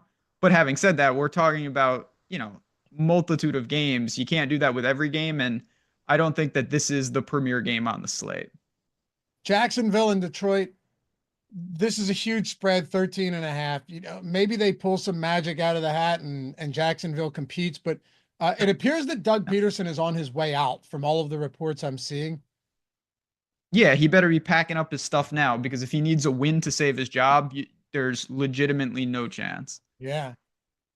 Leaving him in Detroit too. That'd be tough. That is tough. I know you mentioned maybe ETN if Bigsby's out on Tuesday and Bigsby is out. I'm just having a tough time with anything for Jacksonville with Mac Jones at the helm. It's not even that they're huge dogs. We've seen huge dogs have good performances before and garbage time, but I'm having a tough time with this one. I like spots for Detroit. I would have zero interest in forcing, not in getting, because if I get it, that's fine, but I would have zero interest in forcing runbacks from Jacksonville. Oh, definitely. We've seen time and time again. That's one of my favorite things about the tools, not just the post-contest sim, but just within the builds. It's been clear to me that I was using too many runbacks. There were a lot of lineups over the years where I would say, okay, well, if this team crushes, then Jacksonville's going to be playing catch up. I got to force in a guy. And then it's, 41-10, and the touchdown was a fluky guy. And I just have a player that's dragging down the right stack. So in a situation like this, I think we know it's more about Detroit. I have minimal interest in Jacksonville. ETN, I mentioned that I kind of got what I wanted, but it's funny, as I've built today, I haven't even been, and it's early, but I haven't even been close to that range of needing him. I've been going up to like McCaffrey and Kamara. We'll talk about, obviously, Denver's cheap back, and there's just been other ways that I've built so far. Me too. And I'm landing a lot in we've seen a ton of weeks this year where the 6K range at running back has been the true sweet spot, right? Like where we've had weeks where you're building lineups or you're simming lineups and you have a 3 running back lineup, all 3 guys in the 6K range. That's not this week for me. Now, this week, I have 15+% exposure to 6 running backs, and all of them are 7K or higher. That doesn't mean I don't have some of the 6K guys, but I'm saying everybody at 15% or higher for me is 7K or more. And I'm not really trying to get away from that. No, again, it's just a lot of things are a product of the slate, and we'll see. It's still the NFL. Weird stuff happens all the time. Jacksonville, again, look at college football. In college football, 13.5 points is nothing. Teams are winning as 13.5 point dogs all the time. This is a bad situation. I'm actually pretty close to maybe even betting Detroit. I bet him at 13. Inside 2 touchdowns, it just feels like this game could be 10-7 in the second quarter, and then you look up and it's just 34-10, and you're like, oh. Exactly. Well, you know what it reminds me of? It has kind of similarities to that Tennessee game a few weeks back. All the Tennessee games blend together as something bad, so you have to be more descriptive. When Detroit had more points than Goff had passing yards at halftime, and they ended up winning like 53-13 or something. Remember, they did everything defensively, and you know what I'm referring to. I do. I thought you were, again. I was Gibbs thinking is about one the of last. those. Gibbs is one of those guys I am getting to. I say it every week when we're on here. I don't usually get much Detroit from a running back standpoint. Even Amon-Ra has been tough for me to get to this year because of the price point, and you're battling with all of these other playmakers on the same team. And then you're battling to get him in against all of these other top pass catchers on teams where they're the clear top pass catcher, right? Or top option in the run game. I do like Gibbs this week. And I think you can make the argument for David Montgomery. You had a great point on our call earlier this week when we were looking over some of the projections on this backfield for Detroit. And I think that's interesting just to kind of parse all of that out when you consider week-to-week snap counts and touch counts, if you want to break it down. But in the end, I think Jahmyr Gibbs is too great of a talent in a game where they have such a high total for me not to want to get some of him. I have around 16% right now. Yeah, I mean, two things can be true, and I think they are true with Detroit, that every single one of their superstar players is hurt in this offense because they have so many of them, and they're all overpriced given the offense. But when you score that much and you're a great player, you can overcome that in short samples. The problem is when you don't. Look at St. Brown. St. Brown is the perfect example. Like, he has games where he has 4 targets and 2 targets on the year. You just don't see that with most of the other elite superstars. He also has a game where he had 19 targets. That would show that he's an absolute stud. Then you look at Gibbs. Gibbs has games where it feels like the touch count is not what you want for 7,300, but the guy is scoring touchdowns all over the place. He obviously can catch the ball. I think he's going to be very active in the passing game. It's just kind of, you have to hit the right one at the right time, but you can still put them in the pool. And of them, I think Gibbs is my favorite this week. He is for me too. I'm slightly over the field. I wouldn't mind getting a little bit more. I don't want my week to be decided by him, because what if it just happens to be Montgomery? Like, this is to your point. What if it happens to be Jameson Williams, for that matter? Or of course, Amon-Ra St. Brown. What I want to do is I just want to have pieces of Detroit everywhere this week. It's hard to think. Again, could they spread out the touchdowns a ton? Sure, but it's hard to think that there won't be touchdowns to go around. Yeah, or at least one or two of these guys that you really want. Yeah, it's just funny because, having said all that, I'm not getting to Goff at all. Me neither. And, well, no, it's not that funny because they could still spread it around, and St. Brown and Gibbs could both have great games, but then Goff doesn't, because Gibbs has 2 rushing touchdowns and does most of it on the ground. Yeah, it's just for a paid, he's not overly expensive. He's 6,300. When your weapons are that pricey, you would think just by whatever that Goff would get there. And I think that's true to an extent. It's still just it's a tricky offense, though. We've seen it. Look at some of these box scores where they've beat teams down, and tell me who you had to have. There are guys with good games. I think Gibbs is the perfect example of this. He's been awesome a lot of weeks. How many weeks have you been like, no Gibbs, log out? That's why I usually don't get to Gibbs or Montgomery, because they're giving you like the 18 to 23 games, fine, which are nice, but like particularly on a showdown, but not on a main slate. This is a little different because they have a 31-point implied total. It's 3.5 higher than the next closest team on the slate. So you're just going to get Detroit. I hear you. Yeah. Bradley said, can't wait. I hear you, man. Where is this? Can't wait for Thanksgiving and spending hours to try and figure out which Detroit guys to pick. You know what? Don't bother spending the hours. Just run the Sims, because every time I spend hours trying to figure out what Detroit's going to do, and this goes back to the David Blau days, it ends up being a 3-touchdown Adrian Peterson first half performance. Detroit ruins my Thanksgiving before the turkey even goes in the up. Matter of fact, before the turkey's even purchased, Ben. Yeah, I eat before the game. I don't want my meal to be ruined. Yes, so you can just go to sleep. Yeah, I mean, it's just like, all right, we're done here. Green Bay, well, it's always the noon game. That's the tough part. Yeah, the first game is always Detroit. Oh, so you just do it for breakfast? No, we just, right after the show, we usually go out for like a early. Oh, you're serious? Oh yeah, I'm serious. I'm 100% serious. Oh yeah, because you go and get like with. surf and turf. You get lobster and steak and stuff. Yeah, I'll have a good steak. We've been on a streak of going to, not that I love it, but it's good enough. We've been going to Ruth Chris the last couple of years, and it's been fine. It's been solid. And they're open on Thanksgiving, huh? Of course. I don't know. What do you think? We go in, it's closed, we break in, steal the lobsters off the tank? I wasn't sure if you had to go to a Chinese restaurant. No, everyone's open because you know how society works. Green Bay and Chicago. I'm really curious to get your thoughts on this Packers team today. They're 5.5-point favorites.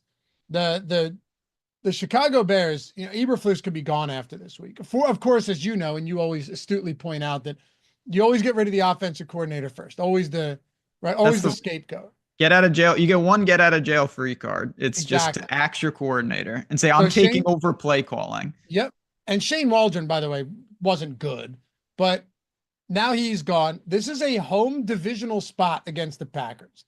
If you get embarrassed here, you might just see him clean house at this point with a rookie quarterback who's, I mean, some of the metrics for Caleb Williams are like the worst in the league by a mile.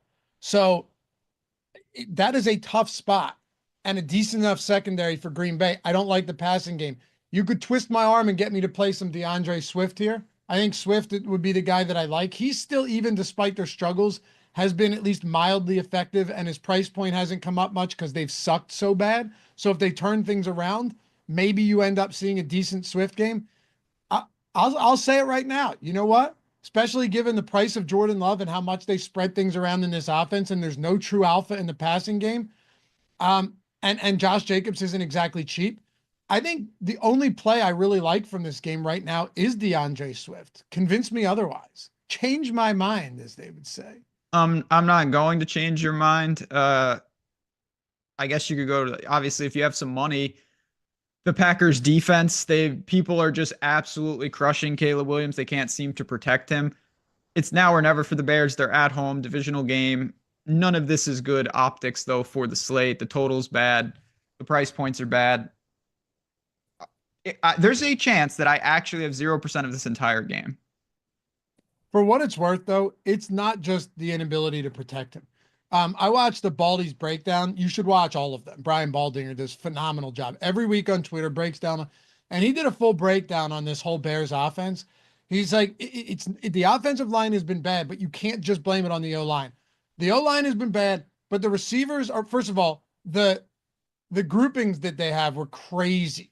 Like, they had 3 receivers just running next to each other without like separating at all on a bunch of different plays. And Caleb Williams is just missing throws, missing open guys, not seeing them, holding the ball way too long. What I'm getting at is the entirety of the offense. The entirety has been dysfunctional. It hasn't just been the offense, it's been everything.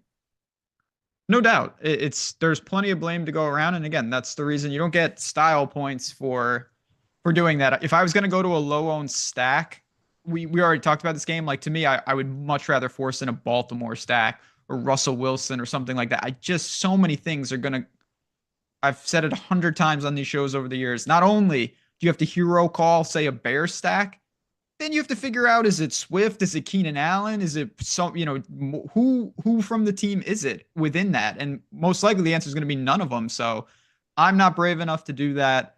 This is not a team that I have a lot of interest in. I don't like the tight. We had actually a super chat. It's decent time to talk about it from CG DFS saying, like, what can you do in the Sims to avoid double tight ends?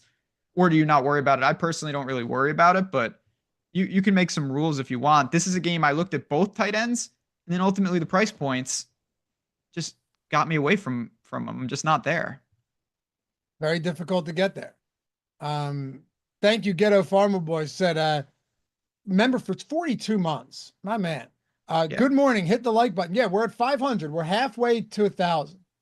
If I asked you to set odds, you put them at, we a dog? Yeah, but it's close, like plus 125-ish. Okay. So very much in reach is what you would It's say. alive, but alive, but a dog. Yeah. And CG, thanks, brother. Good to see you in here, man. I don't know if that's the same CG. If it is, he's been absolutely smoking on Odd Chopper. I don't know if it's the same guy. Let me know in chat. I would, it's CG. Yeah. Oh, yeah. Well, I don't know. There's a lot of people out there. I think it is. He can tell us. Now you think. Yeah. But so you answered that. Yeah, I don't worry too much about that. All right. For me, it's Swift. And you're saying this game pretty much for you is off the board? Again, I don't want to say off the board and then it's like, wait a minute, you got Swift in a lineup. Like, yeah, sure. Okay. Yeah. There's no real priorities. You already mentioned Swift is in the ETN bucket of, okay, I think he's playable, but he's in a really weird range for me in that mid 6K. So definitely no priorities from this game. Nope. I'm with you. Let's keep it moving then. We got Minnesota and Tennessee, 39.5 point total. Minnesota 6-point favorites. What a disastrous performance from them last week. Darnold picked off 3 times, all of them in the end zone, all of them on targets to Justin Jefferson. So it's not like he wasn't trying. I had a Jefferson touchdown too. I loved this spot for Jefferson against Jacksonville. And he couldn't get him the ball in the end zone. It was really bizarre. Tennessee's one of those teams where they're terrible, but their defense has faced some, pretty easy matchups, but at the same time, their defense isn't awful. Like, it's the offense. If you had a even like slightly above pedestrian quarterback in there, Ben, this is a team that finds ways to compete each week. Matter of fact, think about the Mike Vrabel teams with Tannehill. Like, that's pretty much what this would be. I'm not saying they'd be as good. You don't have Derrick Henry, but Pollard hasn't been the problem. L'Jarius Sneed's been terrible, but he's been out, and the defense hasn't really been the problem. They still have a good D line. They don't pass, they don't block all that well. You get what I'm saying, though. The offense is so bad. The quarterbacking has been so bad with Will Levis or Mason Rudolph that they just never stay competitive. Yeah, I mean, they hang around, they do what they can, but ultimately in this league, it's, you just need to, at some point you need to make plays. When you have sub 40 totals like this, the variance is really high in these games. And this is that type of game. Like, a couple fluke plays when you play a high variance style, you can win games, but then you can also absolutely let them slip through your fingers. Tennessee's not a team that really stands out. Calvin Ridley was good last week, but he turned 5 catches into 2 touchdowns. So, when you do that, you're going to look great. I don't have a lot to say. I really respect Minnesota's defense. Tennessee's another team on the outside looking in. Yep. Absolutely. And SC said in chat, when a defense is on the field most of the game, it's hard to be effective. You're absolutely right. We see defenses break down like that all the time. Washington's a good example on Thursday. You let Saquon Barkley keep running it, eventually that guy's going to break 1. In his case, break 2 in the 4th quarter, sealed the game, busted it wide open. That stuff happens for sure. There was people asking in the Sims, Demetrius, can you show us how to make some of the lineup building rules like a run back rule? You don't necessarily want to do it. What I would recommend doing if you're trying to do that is just handpick some of the lineups you want. Because with the Sims, remember, it's not an optimizer. It's trying to replicate what the field is going to look like and give you the best simmed lineups after tens of thousands of simulations. That's the objective. And that's what you're trying to do. And other people had asked, like, how do I limit, like CG said, the 2 tight ends? If you're trying to do that, just start setting exposure caps on the tight ends. Just be careful with how much you do things, because when we're simming these lineups, they're simming this way for a reason. It's not just, pure randomness. It's not by chance. Okay. Do you want to get, so with Minnesota, Aaron Jones, Justin Jefferson, any of these guys stand out to you as top options? Because I'll tell you what, the way that Darnold's played has me a little bit shook right now. Yeah, I mean, Minnesota, I don't know. They seem like a pretty good team. I feel pretty confident in saying that the Lions are going to end up running away with the North. It just seems like they're in control and they're going to continue to do that. Darnold's regressed a little bit. I mean, you just look, the interceptions are up. The touchdowns are certainly down. It's still good weapons, but now you have to add in Hawkinson as well. He's back. He's 4,700, and I do think he's playable. I'm never going to say that you can't get to Justin Jefferson. He's Justin Jefferson. But if I had that type of money, my first priorities would be to go spend it at running back. And if you do that, I don't really think there's a ton of room for a guy like Justin Jefferson. So again, Minnesota's just a team for me. I'm somewhat indifferent to them. I'm not getting to Darnold. By that, I'm not really getting to their top end weapons. Me neither. I'll say this much though. Jonathan said, Tennessee defense looks like a good cheap option considering Darnold's back to seeing ghost. Look, I don't know if he's seeing ghost, but Titans are my highest exposed defense right now. And even on Tuesday, that was my first defense that you guessed when I asked because we always do the one defense under 3K. Because look, and this isn't because I think they're going to have a dominant performance. That's not what this is. It's that Minnesota's offense, first of all, hasn't looked great to begin with recently, even against that Colts team on Sunday Night Football 2 weeks ago. But the Titans are so cheap and there's so much randomness at defense that why would you not play essentially a minimum salary defense at that price? That's what it comes down to. No doubt. I have some Titans defense as well. Yeah, and look, it's not like I'm saying spend a lot of time on it. What I'm saying is if you can get a cheap defense at home in that spot, you don't overthink it. All right, you ready to move on then? Yeah, I don't have much from that game. Let's talk Raiders and Miami. So Raiders are 7-point dogs against the Dolphins, 43.5 point total. You know, I'm asked, this is not a rhetorical question. I'm actually asking you this genuinely. How do I get away from guys like HN and Hill? And you know what? Even Jonnu Smith in this game. Like, you know, Jonnu Smith in the games that Tua has played has had the third highest target share behind Hill and behind Devon Achane. And Achane's just been a beast. And you continue to see him kind of separate from the pack. I know Jalen Wright's been a little bit more involved lately, and that kid's got some promise. But Raheem Mostert, I don't know if it was the fumble a couple weeks ago that, you know, precipitated the big drop off with 0 carries in week 10 against the Rams. But like Devon Achane is just so good that I think they want to continuously feed him the ball.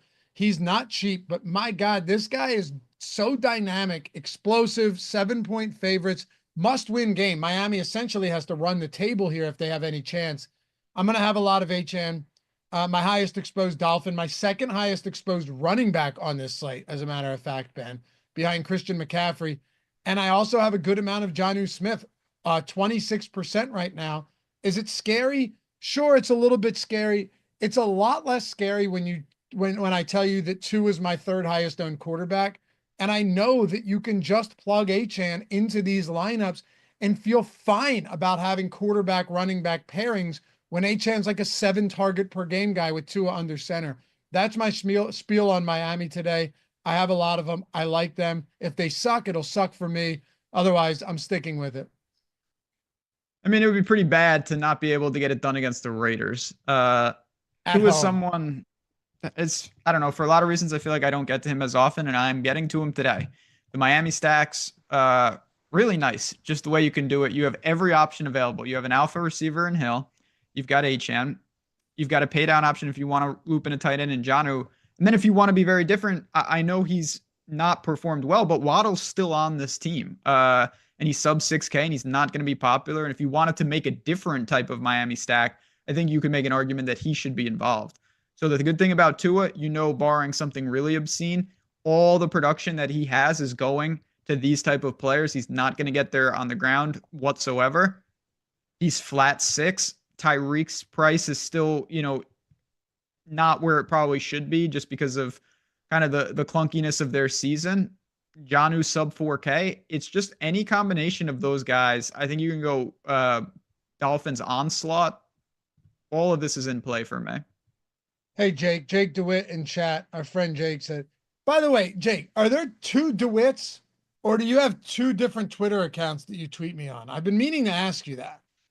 There's like the Donkey DFS or something that's also DeWitt, and then there's a Jake DeWitt by name. Like, I know that's you. Do you have 2? I'm curious. I need to know. Like if he's tweeting me on the burner and not realizing it or something. I need to know. Either way. He said, I really don't understand the Tua exposure. Yeah, look, dude, I get it because Tua hasn't exactly been great, but if you're a PFF guy or not, the Raiders have the worst graded coverage in the league. They just haven't been good at stopping the pass. They've been better at stopping the run. And I think when it all boils down to it, the exposure is coming from the fact that Miami, if you were to zoom out on this team, I think you'd argue they're still an underpriced football team. Ben, that's kind of what it is. Mm-hmm. Like they're still not expensive. And Tua, I mean, for what it's worth, nothing I'm seeing where it's like Tua's going to be like crazy popular or anything. Okay, it is. I thought so because I always speak to you as if it's the same person. And then one day I was like, am I talking to 2 different people? Anyway, forget about that. Thank you for clarifying. Here's why the exposure is what it is, Jake, and I'll break it down very simply for you. You're going to have projections and ownership and all this. Team total plays a pretty heavy role into this along with props. They have the third highest implied total on the slate, Ben. And I think ultimately that's the easiest way to explain why you're getting exposure to guys like this. Third highest exposure on an 11 game slate, or third highest implied total on an 11 game slate. And I'm fine with it. Like I said, it's a good game. Not that you need run backs, but there are a couple pieces from Vegas that I think are good too. Yeah. What do you think about, I'm assuming you're talking about Jacoby Myers and Brock Bowers, right? Yep. Yep.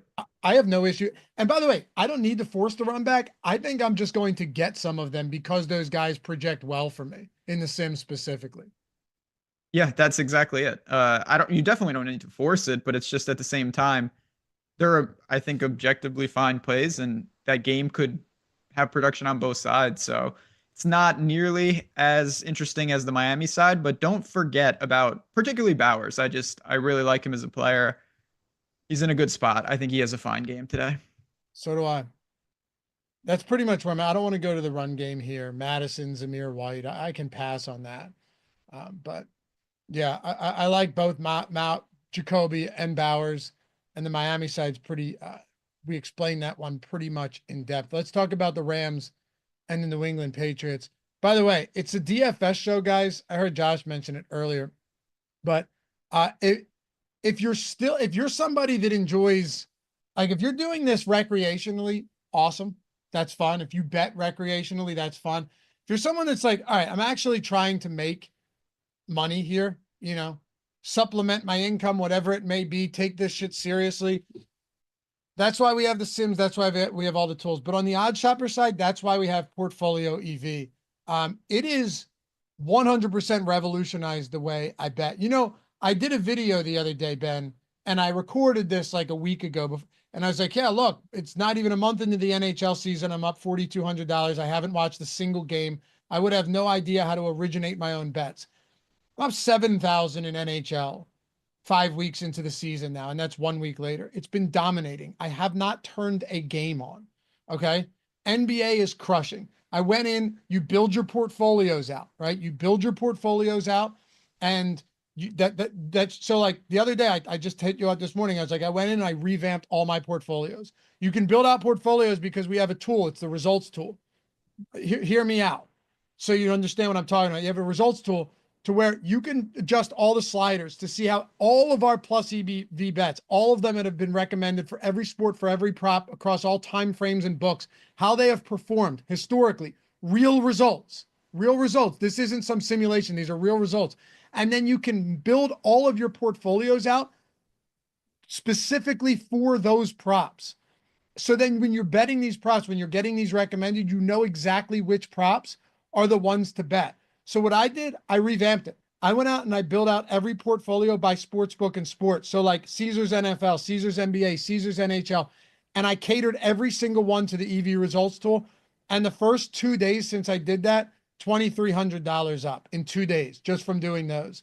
So the little tweaks you make to play around with this, dude, what a massive adjustment from our old style tools where you can now build them out based on real historic results. It's awesome. We took, for a lot of people watching this will resonate the most. We took the principles from the DFS side and we put them into betting, and no one's really done that. We said, okay, when most people who are really taking DFS seriously, what are the key principles? You're building a portfolio of lineups where you're getting exposure to all different things. You're not worried about one individual lineup. You're worried about your portfolio of them. You hope you hit the right one and you get the benefits. With betting, we've done the same thing. When you're using this correctly, you are firing tons of bets to smooth the variance and just take advantage of the edges that we've already identified.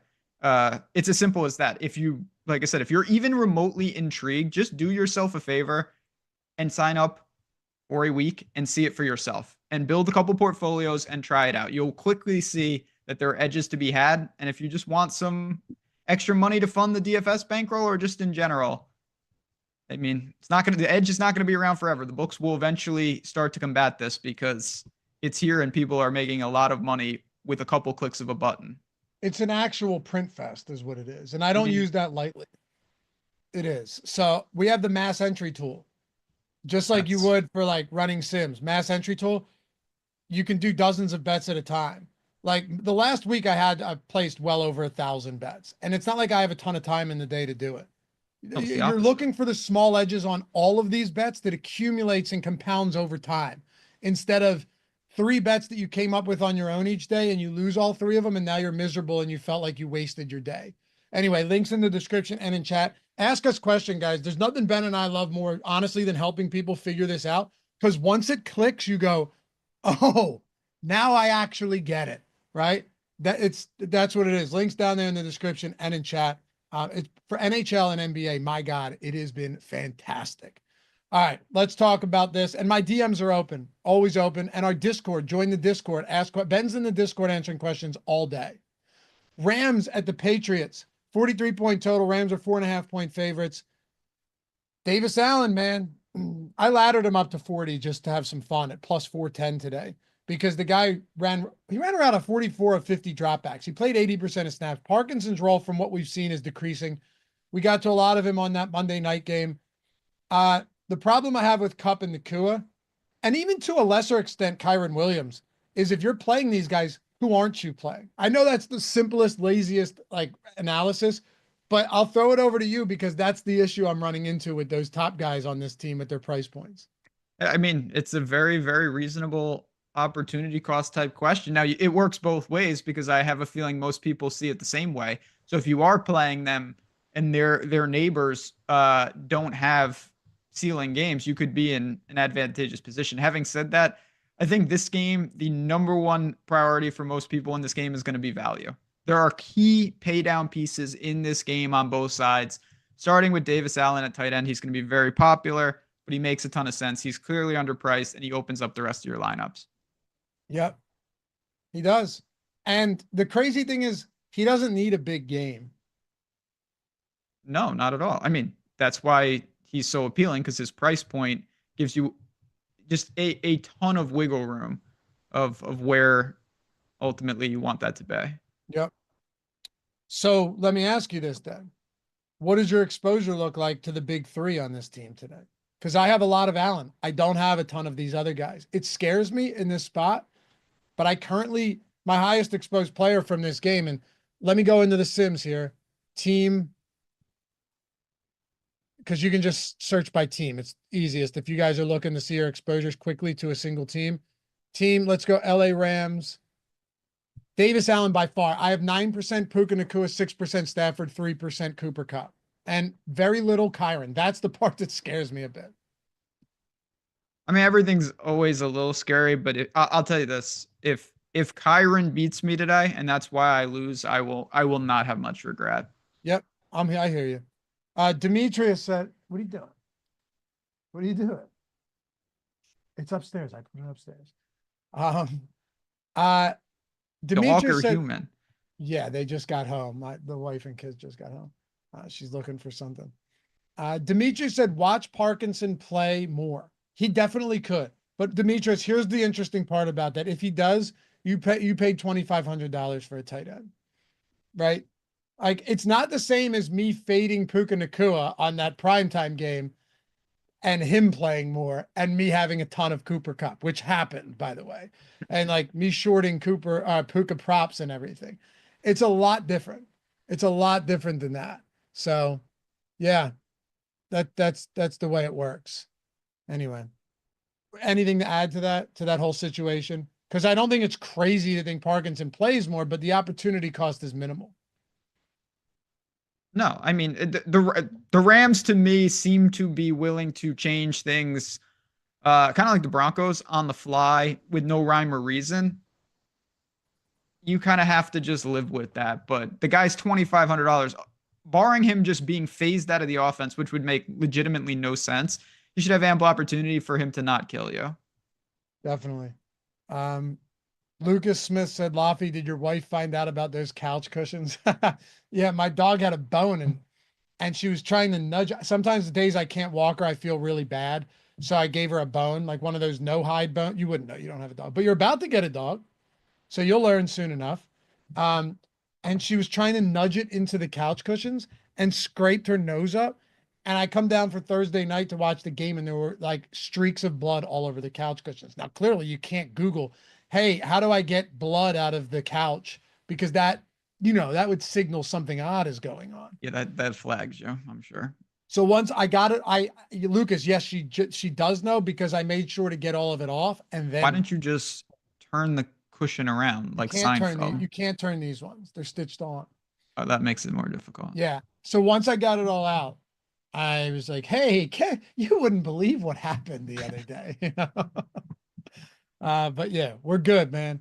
We're good. Anyway, let's move on to the other side. New England.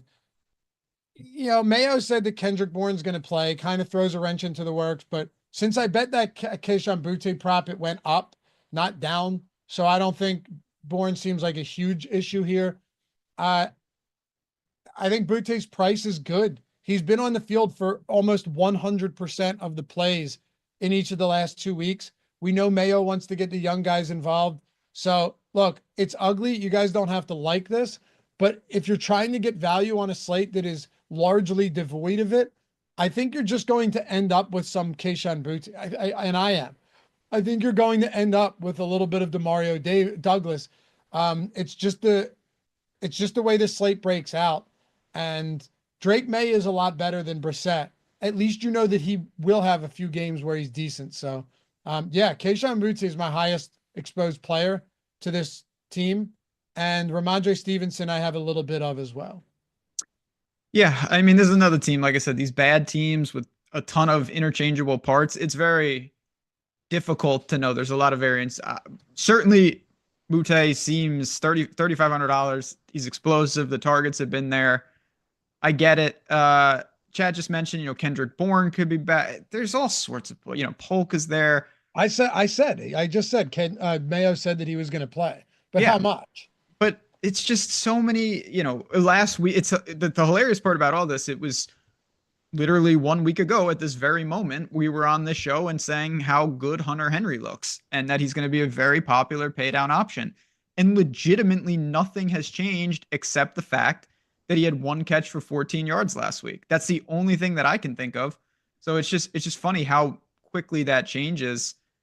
New England, I will look to for value. I'm with you in that it's going to be a pay down wide receiver, and I'm not really getting to Stevenson. I get it. He's in that same mix with those other 6K backs. By the way, you were right. My second highest exposed is actually Henry, not Stevenson. 18% Hunter Henry right now. Oh, yeah. That makes sense. I feel uncomfortable calling him Booty. I know it's Booty. Like Booty. General Booty. It's just. That's a quarterback. Yeah. He's a good player. Not General really. Booty? Yeah, General Booty. He plays for Louisiana Monroe. How about that? Oh, yeah, that Louisiana Monroe. Oof, they took it on the chin yesterday. All right. So give me your top 3 plays from this game, both sides. It's all pay down. Again, these are not the best players in the game, but that's not what we're talking about. It's Davis Allen, Boutte, and Henry. Booty. I can't say his name now. You got me. I told you. Up. It's because you subconsciously don't want to call him Booty. We were just talking about this before the show. Yeah, my guy on the outside, Kayshon. Like I'll give him a pseudo nickname. Yeah, Kayshon's good. KB. Yeah, KB. Yeah, KB. There we go. All right. So from now on, he's KB. That makes my life. And then people are going to be like, "You idiot! You recommended Kendrick Bourne," and I'm like, "No, I didn't." And they're like, "What do you mean? You said to play KB?" And it's like, "Oh shit, we didn't think this through." Yeah, Cleveland at New Orleans, 44-point total. Do you say New Orleans or New Orleans? NOLA. For real? New Orleans. New Orleans, yeah. What do you say? New Orleans. Obviously. Do you say Caribbean or Caribbean? Caribbean. Yeah, me too. But if I say Pirates of the Caribbean. Oh, right. Yeah. Pirates of the Kinda Caribbean. Weird. Yeah, you're right. Pirates of the Caribbean, but the Caribbean Sea. Very shady. Sneaky. Very weird. The other one, though, people would always laugh at me for saying tournament and not tournament. But, it's clearly tournament. Yeah, tournament. Yo, you don't say tournament? No, tournament. Watch, you'll see people in chat be like, it's tournament. I didn't even know that was a thing. Yeah. I mean, if you went on a world tour, it's TOUR, just like tournament. silly for me to try and use English language and spelling to pronunciate something because it's all fucked up. But Yeah, I don't know. I just say what I say. yeah, so do I. Yeah, leave us alone. Cleveland and New Orleans. Now I'm gonna fuck that up. Do you get to Nick Chubb today? So it's a real interesting situation. The easy answer is you definitely can. The Saints are a mess. It seems like this could be a game where Cleveland actually could secure a lead and maybe they lean on the running game. They could decimate. The Saints can't stop the run at all. The problem is if it doesn't go that way, I love the Jameis spot as well for tournaments. You can take him and you've got a multitude of pass catchers. He can sling it around the dome and just whatever. Throw a couple picks, throw a couple big plays, and we call it a day. So although I think Nick Chubb is in play, I prefer to just go to the Cleveland passing stack. I agree. He has not looked good. It is a good matchup, but is he involved enough in the passing game? Do we need the Nick Chubb exposure today? I think on another slate, Nick Chubb might actually look pretty good. On this slate, I'm having a difficult time getting there. I have 2% bet. So it's not like I have none, which means that he projects okay if I'm getting a little bit of him, but I do not have a lot of Nick Chubb right now. Kind of guy, and I don't have the number in front of me. Again, I'll go to Odd Chopper right after the show. I might just bet Nick Chubb to score like 2 touchdowns because I feel like his path to success, is almost extremely correlated to exactly that. Like, what are the chances he really gets there in DFS? He doesn't have a multiple touchdown game. Oh, that's a good call. He's a decimal back. Yeah, and even in this spot, it just feels like, okay, I can get paid off directly if he falls in the end zone a couple times. I don't have to worry about anything else. And if he doesn't, I'm not worried about my DFS lineups with him because I really don't think there's that many paths where he gets there. Yep, you're right. Anthony, no, it's pronounced booty. It's not bootay. And then we had a comment. He got me. Nice one. Travis said, what about tourniquet? What? Tourniquet spelled T-O-U-R. Okay, See, I don't it's the say English tourniquet. language. It's all screwed up. Route or route? What do you mean? Those are just like two. That's like just like seagull or hawk. I don't know when it's applicable. I don't say those interchangeably. It's the same word, same spelling. No, what? R-O-O-T is something. No, like, all right. If you're on Route 1, are you on Route 1? Yeah, if I'm on Route 1, what do you mean? But you're not on Route 1. No, definitely not. Does a player run a route or a route? No, a route tree. See? That's how I say it, but it's the same spelling, different pronunciation. Wow. Okay. I just say it, you notice I just say it the correct way. That's the best way to sum it up. Yeah, Muhammad said crayons or crowns. Dude, my wife calls them crowns, and now my 3-year-old. This is what happens. Now we take it too far. What are crowns right now? It's awful. That's the crown for if you're a dignitary. Don't get me started on the crayon versus crown. The show will never end. It's horrible. I hope she hears me right now. I swear to God, and most of the things I say on the show are not true. When I say like I'm a doctor, I have never in my life heard anyone mention crown for it's a thing. It's a thing among people out here in the Northeast, and it's gross. I mean the Northeast. What are you talking about? No, like like Norristown spots. I'm not in Norristown, but she was born there. It's okay. Like water and water. Oh, that makes me uncomfortable. Anyway, me too. Cedric Tillman, I like him quite a bit here. No problem getting to him. And I'm with you on Jameis. Jameis, you could know that it's over from the jump, or he could just be wildly productive in a good matchup. Lattimore's out.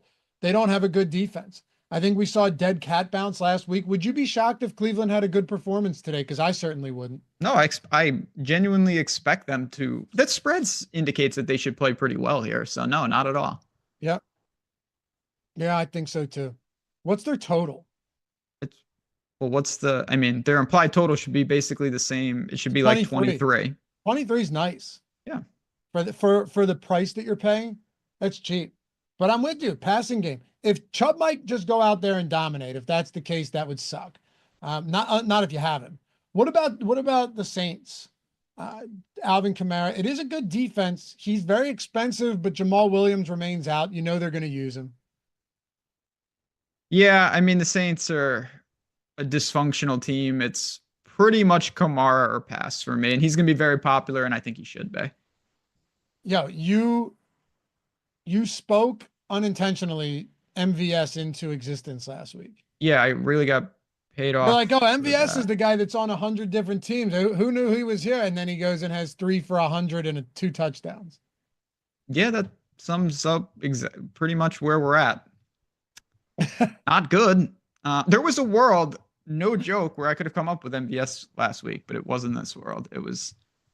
I had a few, but it was in like the play action and the huge field contest that you need to hit the lotto. The thing that sucked was I loved Bijan last week, and that's how I could have came up with it if I twisted in that game. Um, I'm not playing it. I'll tell you this much. I am not playing MVS this week. No chance. I have Kamara, and then I have a little bit of Juwan Johnson, and that's pretty much where that ends for me. Colts and the Jets. All right. Colts 4-point dogs. Richardson's back. 43.5 point total. Cool. I don't have a lot of Taylor, but this Jets run defense has been so dismal that like I have no issues with Jonathan Taylor this week.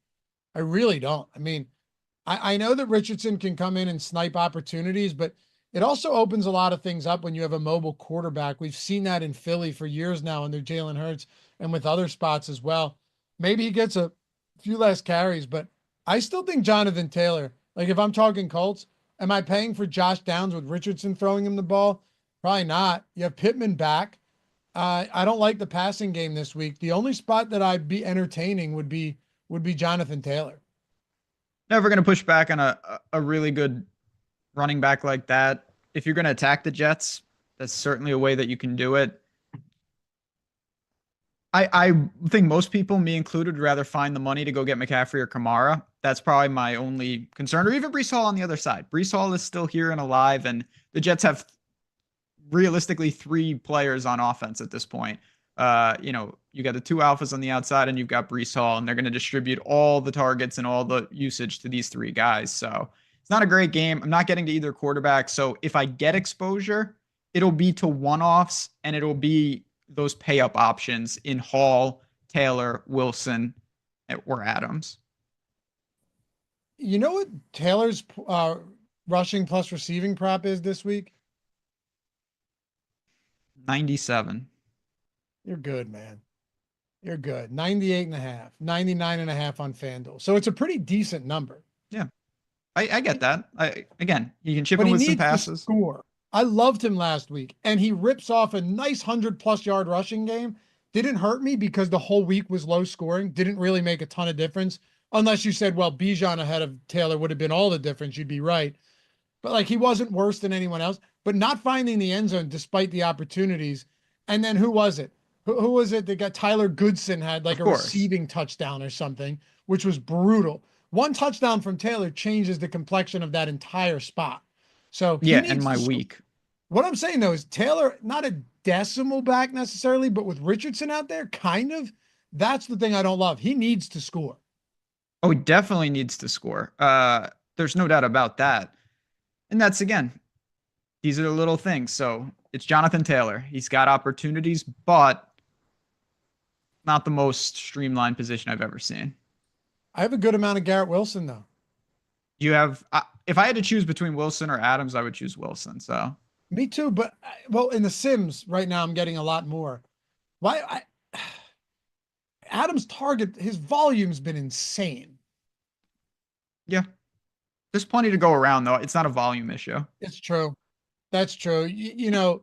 Conklin has been scarcely utilized, and Alan Lazard remains on the IR. You're right. I mean, if there really was a team, and Braylon Allen's workload continues to ebb and flow, like you don't really know what you're going to get out of this guy, but he's not used in the passing game. So what does it really matter? You're right. It's Hall, it's Garrett Wilson and Devontae Adams. So despite how bad this team has been, you'd probably be making a mistake to just write them off altogether. Yeah, I wouldn't write them off, but it's one of those teams where it's like, okay, at the same time, do you need, I think these guys, their price points don't mean that if they have a good game, they automatically get there. Definitely. yeah. Goody says, not playing Hall. This guy screwed me too many times. Yeah, I think many of us could say the same in great matchups. So this is definitively going to be like the 35 fantasy point Brees Hall game. Certainly could see that. It's got to be. I don't know. I still like Brees Hall, but he's not my favorite today. He is my fourth highest exposed running back, though. It's Brees Hall. He's time and time again has shown he can get there on volume. He can get there without volume because he's an extremely explosive player. I have 15% and I feel pretty good. Like I am right with the field on Brees Hall. I mean, right with the field. I'm okay with that. No pushback on the Brees Hall exposure and that, in terms of that allocation. Anything else from this one? No, not really. I didn't bet it. I'm not going to bet it. How about Seattle and San? Yeah, I did only because usually the EV tools, the portfolio EV gives you a lot of props. I had Jets money line pop up at minus 155 the other day. This was on like Wednesday. And I was like, ooh, a money line. That's nice. And I bet it at 155. And just to give you guys an example of the power of the tools, it's at minus 206 now. Like that's significant money line movement. What? I bet it at minus 155. Oh, minus. I'm sorry. Okay. From the tools, and now it's at minus 206. Yeah. That's like 50. I thought you said plus. I'm like, no, that would be bad. That I probably wouldn't mention it on the show. That's what I was gonna say. Wait, I just went through about how powerful these tools are, and you gave the single worst example I've ever heard. No, that's again. You want to? I'm not gonna go down another monologue, but the easiest way to see if this stuff works: bet something off the tool, wait 10 minutes, and then see where the line goes. Because I can tell you 9 out of 10 times that line is gone because the books are catching up to the value you just secured. And by the way, the dude said that I did say plus. Yeah, I think you. Well, did. Either way, I'll take your guys' word for it. Minus 206. Okay. I was just saying, but that just sounded outrageous. But that's awesome. Yeah, it's win or lose, it doesn't matter. You'll take that 1,000 times out of 1,000. That's what I'm getting at. Seattle, San Francisco, 6.5 point spread. Noah Fant is out for Seattle, and George Kittle is not going to play for San Francisco. So with that in mind, and by the way, he was expected to play. Like last night when I built out the run sheet, George Kittle was expected to play, right? And then you get this news that he's unlikely to play. So that's interesting. Where do you want to start here in this divisional spot? For what it's worth, too, Geno Smith doesn't mean that the trend has to continue today, but Geno Smith in 5 career starts against the San Francisco 49ers, not good. They've lost these games against the 49ers with Geno Smith starting by, here it is, by 12, 18, 18, 7, and 20. So they've struggled. 0-5 in those games, 0-5 against the spread. Take it for what it's worth. But Christian McCaffrey looks really good here. He's underpriced. The guy played a ton of snaps. And last week, you had Shanahan saying at halftime, yeah, I'd like to get him more involved, but it's really hot here in Tampa. So like he would have been more involved in his first game back. Debo has historically, here I go with some fun stuff, destroyed this Seattle team. Like 100+ rushing receiving yards. It's insane, dude. In like 8 of 9 games that he's played them, just wild stuff. And now you're getting no Kittle. And how about how good Jennings has been this year? And now you have no Ayuk or Kittle. So I know that's a long-winded way to set you up, Ben, but San Francisco has a lot of things working in their favor today is what I'm getting at. That's the long and short of it. No doubt about it. And they're one of these teams, a lot of teams across the league. They got superstars, but a lot of times you don't know where the usage is going, but you start to thin it out a little bit. And now Debo and McCaffrey and even Jennings to a lesser extent, it's like, okay, if they're going to have success as a team, realistically, it's got to be these guys. And they start to really concentrate this offense. So if you're going to Purdy, which I think is fine, you have ample options to pair. If not, you can take a couple of these guys in any type of lineup.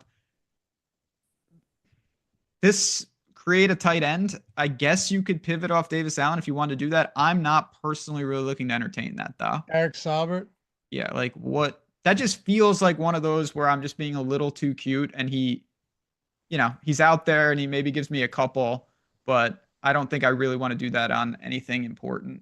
It's difficult because at, at at least with Allen, you have last week like material evidence that he was involved and targeted a good amount. Absolutely. It wasn't by injury either. Right. They were like, we want this guy fits what we're trying to do. Yeah. Saubert's fine. Again, though, there's very little you may have even said this. There's very little opportunity cost with Eric Saubert. Mhm. So I have some. I'm not surprised by that at all. I have a lot of Deebo Samuel today. A lot of Deebo. I like him quite a bit. I have a lot of McCaffrey. Let me put it to you guys this way. This is the easiest way to do it. My highest exposed team on the day, Ben, is the San Francisco 49ers. From McCaffrey to Deebo to Purdy to Jennings, all the way down to Eric Saubert, even 7% Ricky Pearsall, because he's, I think, just coming along for the ride in a lot of these Brock Purdy lineups. My highest exposed team by a wide margin this week is the San Francisco 49ers. I don't think I have to say that much more about them. It's an easy build, ton of variation, great spot. There's not much to say. They're a premier team on the slate. What are you doing with Seattle? That's tougher. I think the short answer is not much. And it's not for lack of like where I think they're in a terrible spot or anything. I just so far, and again, I'm gonna certainly run the Sims after this show and see what pops up and do some tweaks. I just don't know where I'm deploying these guys. Almost every one of their price points, there are 2 or 3 guys in another game that I just simply like better. I want to disagree with you here because I feel like this can be one of those really high scoring games, but I'm just having trouble getting to these spots. With with DK Metcalf, good to go. He's now the same price as JSN. So what do I do here? I think really the answer for me would be DK Metcalf at 6,500. Again, I'm fine with that. It's not like, oh, it's DK Metcalf. Guy's an absolute monster beast. Huge fan, but I still look and I'm like, okay, I'd rather have Deebo. Garrett Wilson's in that range. I could pay down to Sutton. And honestly, wide receiver to me was more, I'm probably going way up or way down, save some money there. So if I don't get to Geno, and I'm not sure that I will, it's going to be tough for me to get to these guys. Yeah. And no Travarius Ward either. Horrible situation. Did you hear what happened with him? No. His 1-year-old daughter died. Yeah, that's so awful. Yeah, absolutely just devastating. If you're him, it's just like take as much time as you need, dude. Take as much time as you need. Come back when you feel ready. But just devastating news, man. So no surprise that he's out once again. But we're here to talk about DFS, and unfortunately that comes along with this. His absence, makes this San Francisco secondary a little bit weaker. DK Metcalf is good, but all in all, no, it's not a team that I have all that much of. So looking at my Seattle exposure, no, yeah, I have a little bit of a little bit of AJ Barner because Fant is out, but that's pretty much in a similar bucket as a Davis Allen. And that's it, man. That's it. If Metcalf were out, this would look a lot different. I'd have a lot more Geno stacks with JSN and Lockett, but that's not the case. Mm-hmm. Yeah, I feel the same way. All right, let's go to Atlanta and Denver. Denver 2-point favorites, 45-point total. I'll tell you what, this Denver, first of all, I think it's a trap game for Denver. I think Atlanta coming off a really ugly divisional loss against the Saints in New Orleans.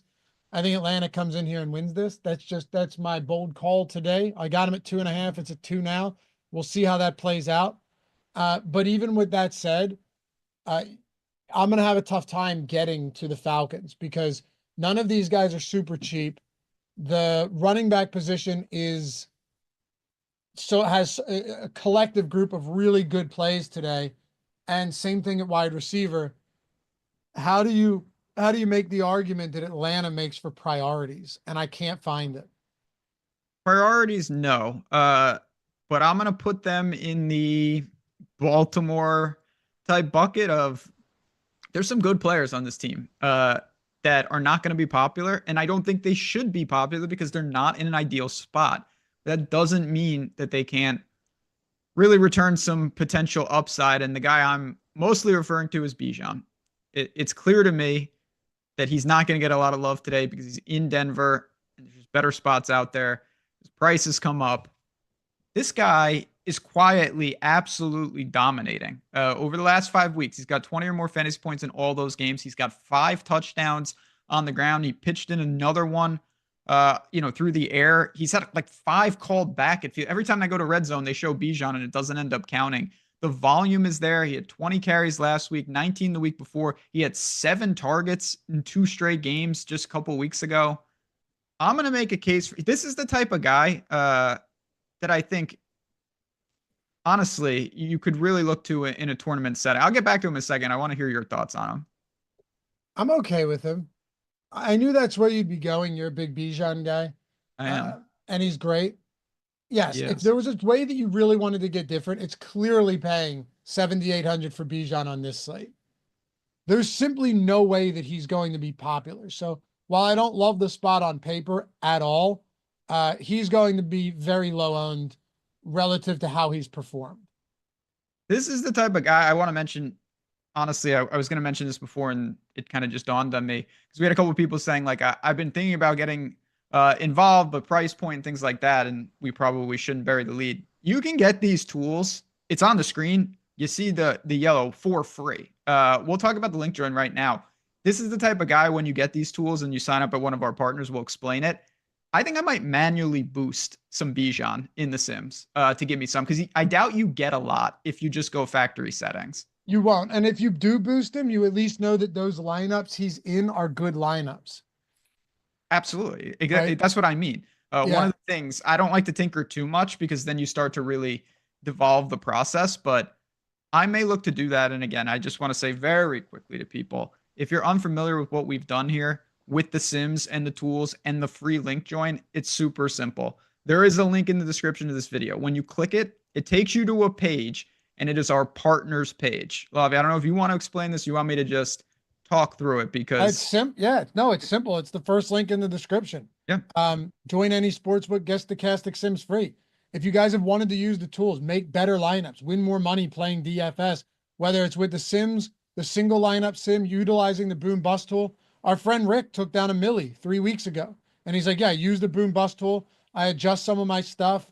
I make some cap adjustments, some boosts in the Sims. He took down a milli a few weeks ago with the avatar using the Sims. I just sent out 12 rings for the Hall of Fame of guys who had won $20,000 or more rocking the Stokastic avatar. Just use the link, click that. It'll take you to the page. When you get there, you'll see 4 simple steps. Click claim offer on any of those sports books, or if you're in non-legal betting sites, click on claim offer for, prize picks. If you're not there, underdog, I think rebets up there, right? All of them, all of the pick'em sites and stuff. Click the claim offer. Otherwise, if you don't click that, we can't find you, but click that, sign up, takes a minute to instantly verify you can legitimately do it before the games start or even during the afternoon games. Just bookmark that link or leave it up on your browser, your phone in the Safari. Use that, click claim offer. It takes you there. Deposit. Usually it's like a $5, $10 minimum deposit. Place that on whatever bet you want. Win or lose, doesn't matter. The moment that bet settles, take a screenshot of your settled bet and a screenshot of your welcome email from whatever book it may be and email it to us at support@stokastic.com and get your free month. And here's the wild part. Let's say you wanted 4 months. You're like, I want NFL and NBA and I want 2 months of each. Well, sign up on 4 of them. Follow the process for all of them. Make the bet, make the first deposit. Even if you did 4, you're talking like $30 to $40 there total and getting the core package for the entire month, which is $100 a month. That's $400 plus all of the bonus bets and match deposits that come with these books and these pick'em sites. So legitimate no-brainer. Don't know how long we'll have this, but for as long as we do, if you haven't done it yet, right now it's the easiest, best way to get in on all of our tools with the core package. and it's right there. Just make sure to click claim offer on that link, follow the steps, and you're in, baby. Hit us up. And Ron's awesome at getting back to people on the email customer service side, and he'll for sure make sure to get you guys taken care of as quickly as possible. Got to be 21 years or older to gamble. If you have a gambling problem, call or text 1-800-GAMBLER. But aside from that, yeah. Sounds like a lot of people in chat are with you on Bijan. And I get it. It's a volume play for you. It's a pass catching role for you, and just a good overall running back.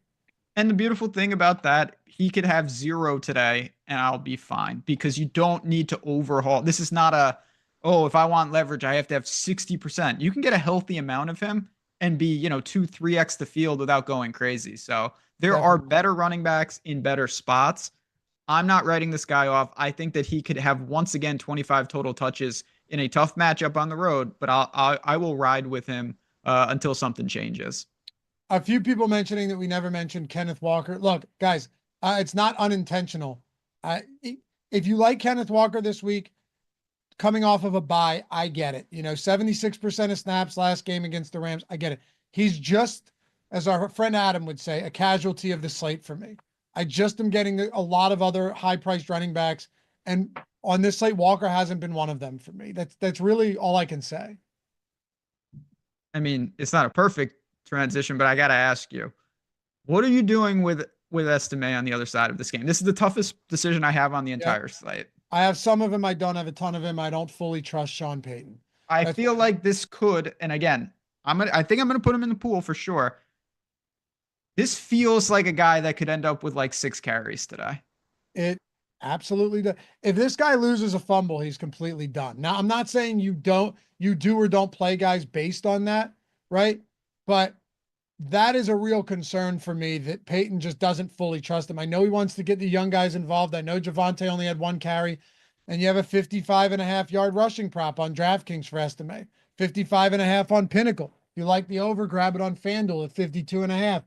But all in all, there are a lot of question marks here. There are a lot of question marks here, and I don't know how to approach it. So the way I'm playing it right now is I'm about with the field on Audric Estime, and I feel okay with that. That's where I'm at. I'm with the field on Estime, and that's where I am. Another thing to consider about him, by the way, Ben, I have 5%. We haven't projected around 5%. Is what do we expect his passing work to be? He has a 55 rushing yard total prop and a 60-yard rushing plus receiving.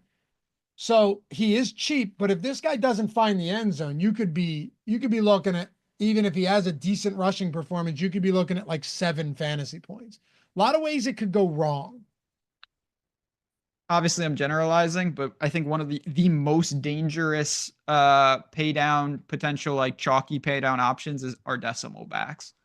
And this guy seems like that, because if you don't get a touchdown and you don't get any passing work, I don't really know what you can do. And he can even be pretty good and go over his prop, and he gives you 71 yards and you get 7.1. And that's just not what you're looking for. The only thing here is he's not projected to be chalky. That's the thing. I thought he'd be more popular than he is. It's because of all these pay down wide receivers and Davis Allen. Davis Allen directly impacts this guy. It's true. Yeah, if you didn't have, and multiple pay down tight ends, actually. That's what I mean. If you didn't have that, everyone would be punting with this guy. Yeah. And it would suck too, because the other problem is, even if he has 13, which on a point per dollar basis isn't bad, there's so many smash spot running backs today that what if it doesn't matter? What if there's 2 30+ fantasy point running backs or more? But you know what I mean? And then he actually hurts you, even though he has a decent game with 13 or 14. 100%. Are you getting to the pass catchers for Denver today? I have little Bo Nix in the pool, so when I do that, I'll go to Sutton. But no, not outside of that. Okay. Do I? Let's see.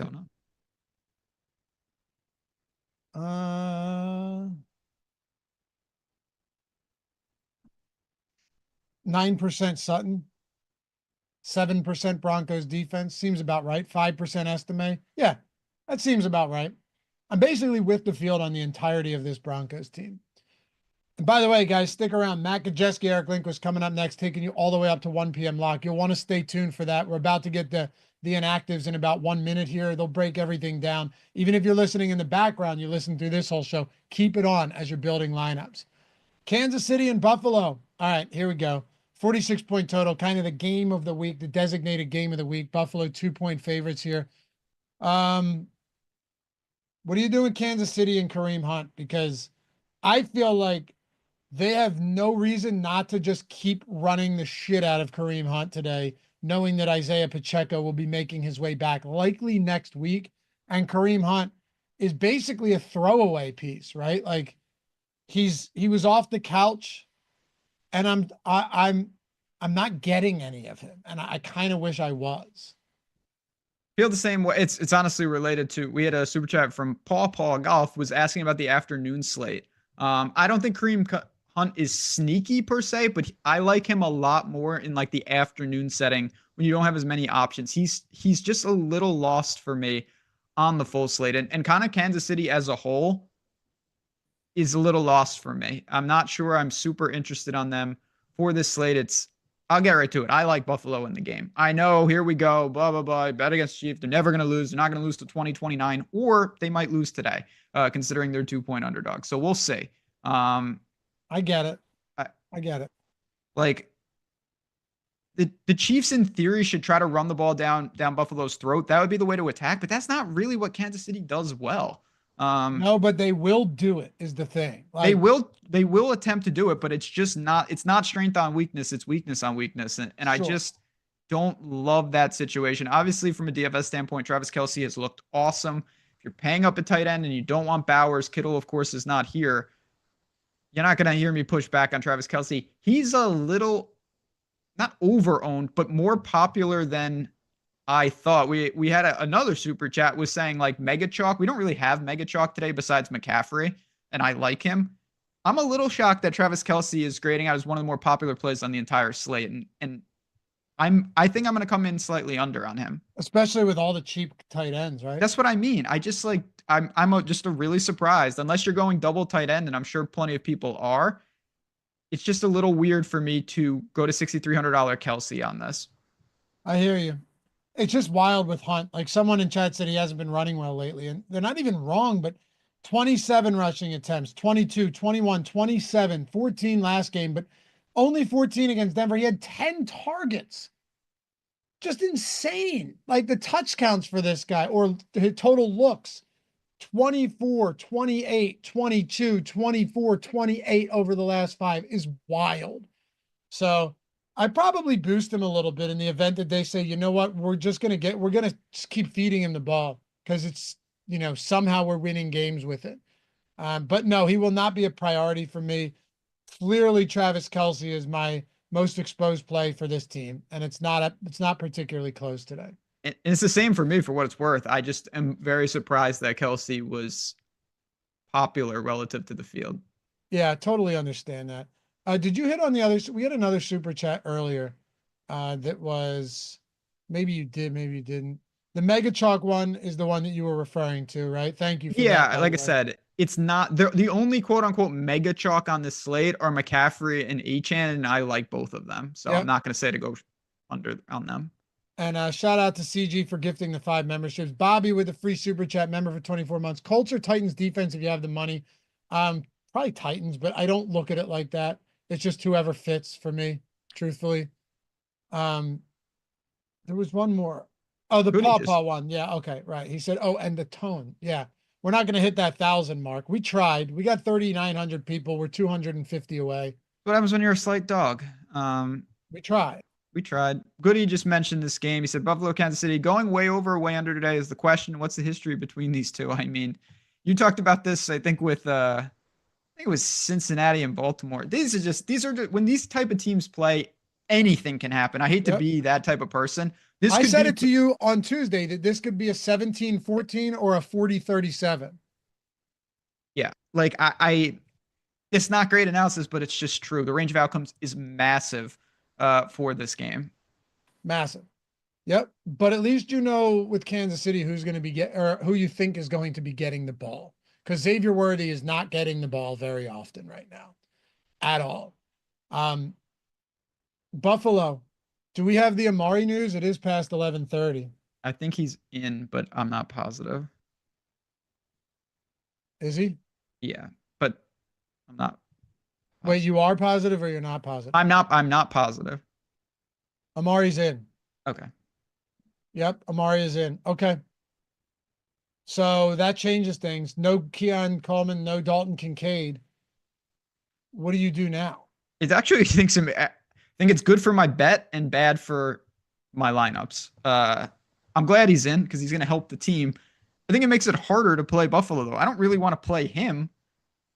But if he's involved even a little bit, what does that do to the rest of the pass catchers? Obviously, Dawson Knox at tight end, you could go there.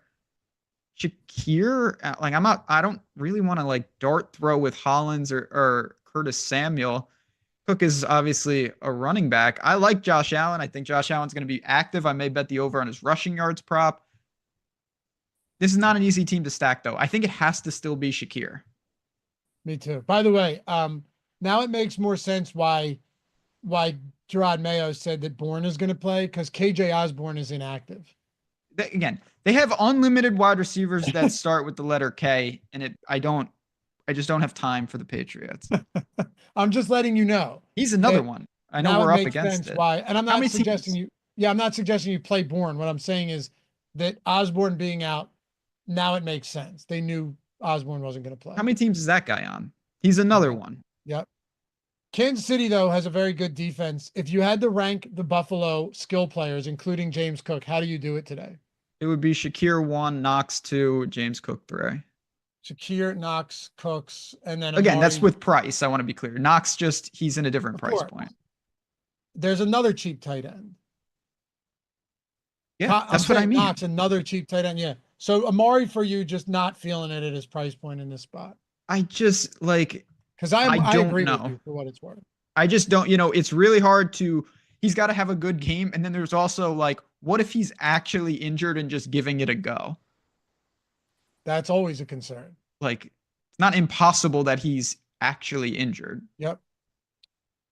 Let's wrap it up. Then we turn it over to Matt and Eric. Cincinnati and the Chargers. Chargers 1.5 point favorites is the FanDuel slate, including the Sunday game, inexplicably. 40. Can you believe that? 48 point total in this game? It's the Bengals, man. The Bengals push all of this. For sure. This is going to be a true test of whether or not this Chargers defense is as good as they've looked throughout the year. I bet their alt win total over when I looked at the schedule and went, oh my God, look at this. Like, this schedule stinks. And they got Harbaugh. Sorry, schedule's easy. The team stink. They're allowing like 12 points per game or something. It's insane. Fewest points in the league. But now you have Cincinnati. So is it the immovable, what is it? The unstoppable force against the immovable object here?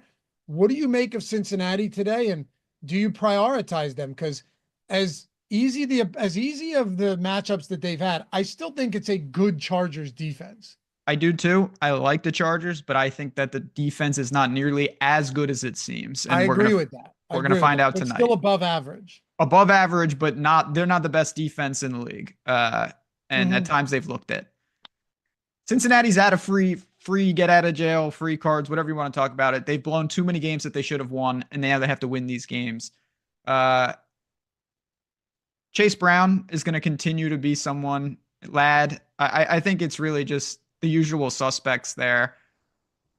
Chase is really expensive. So it's a little tricky, but yeah, I think that you could just go to really the skill position players on either side. It's a healthy total, but the game, it's still on you're talking about it immersed in a big slate. So it's not a game that jumped off the page either.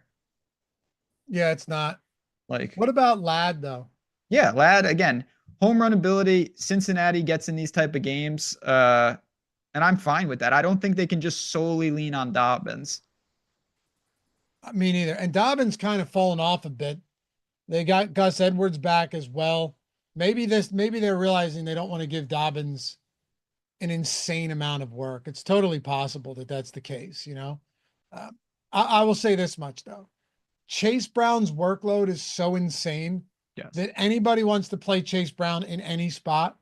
I don't blame them. Ever since ever since you saw the injuries to this backfield, it's like you've now just seen the true emergence of Chase Brown. And, he's going to get the ball and he's going to be on the field for 90% of snaps, which is difficult to say about almost anybody out there. So I don't want to sleep on him.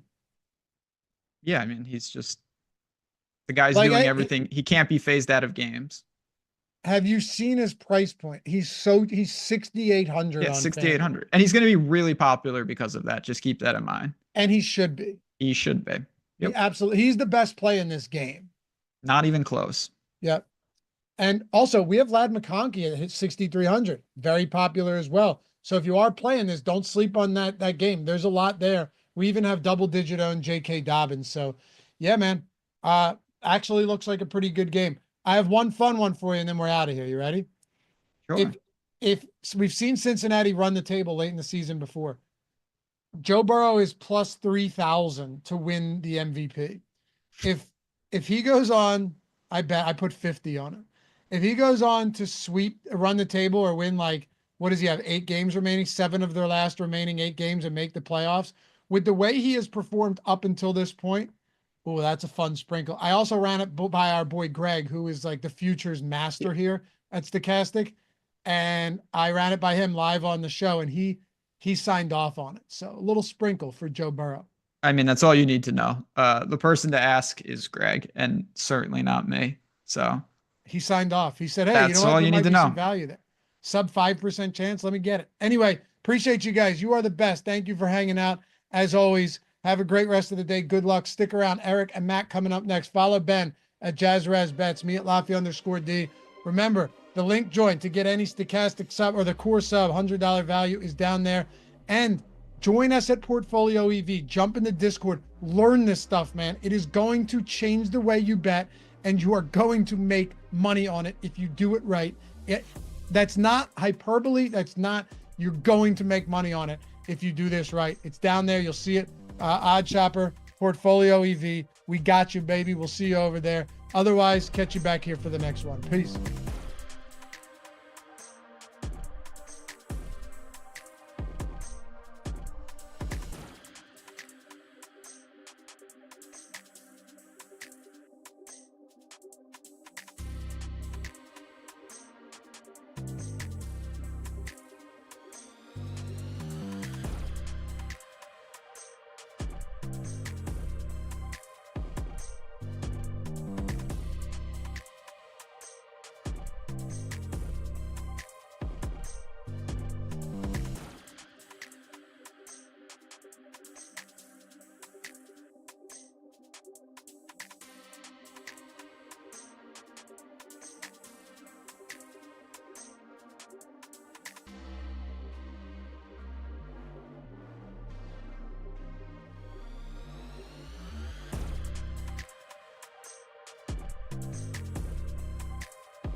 What is going on, everybody? Welcome to another edition of NFL Live Before Lock here at Stokastic. I'm Eric Lindquist. You can follow me over on X at Eric Lindquist.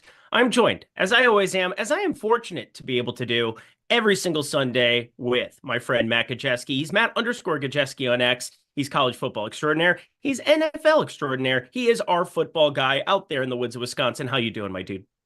I'm doing pretty good today, man. A lot of really good matchups on deck for today's slate, and it's not just the primetime game. So very excited. How are you?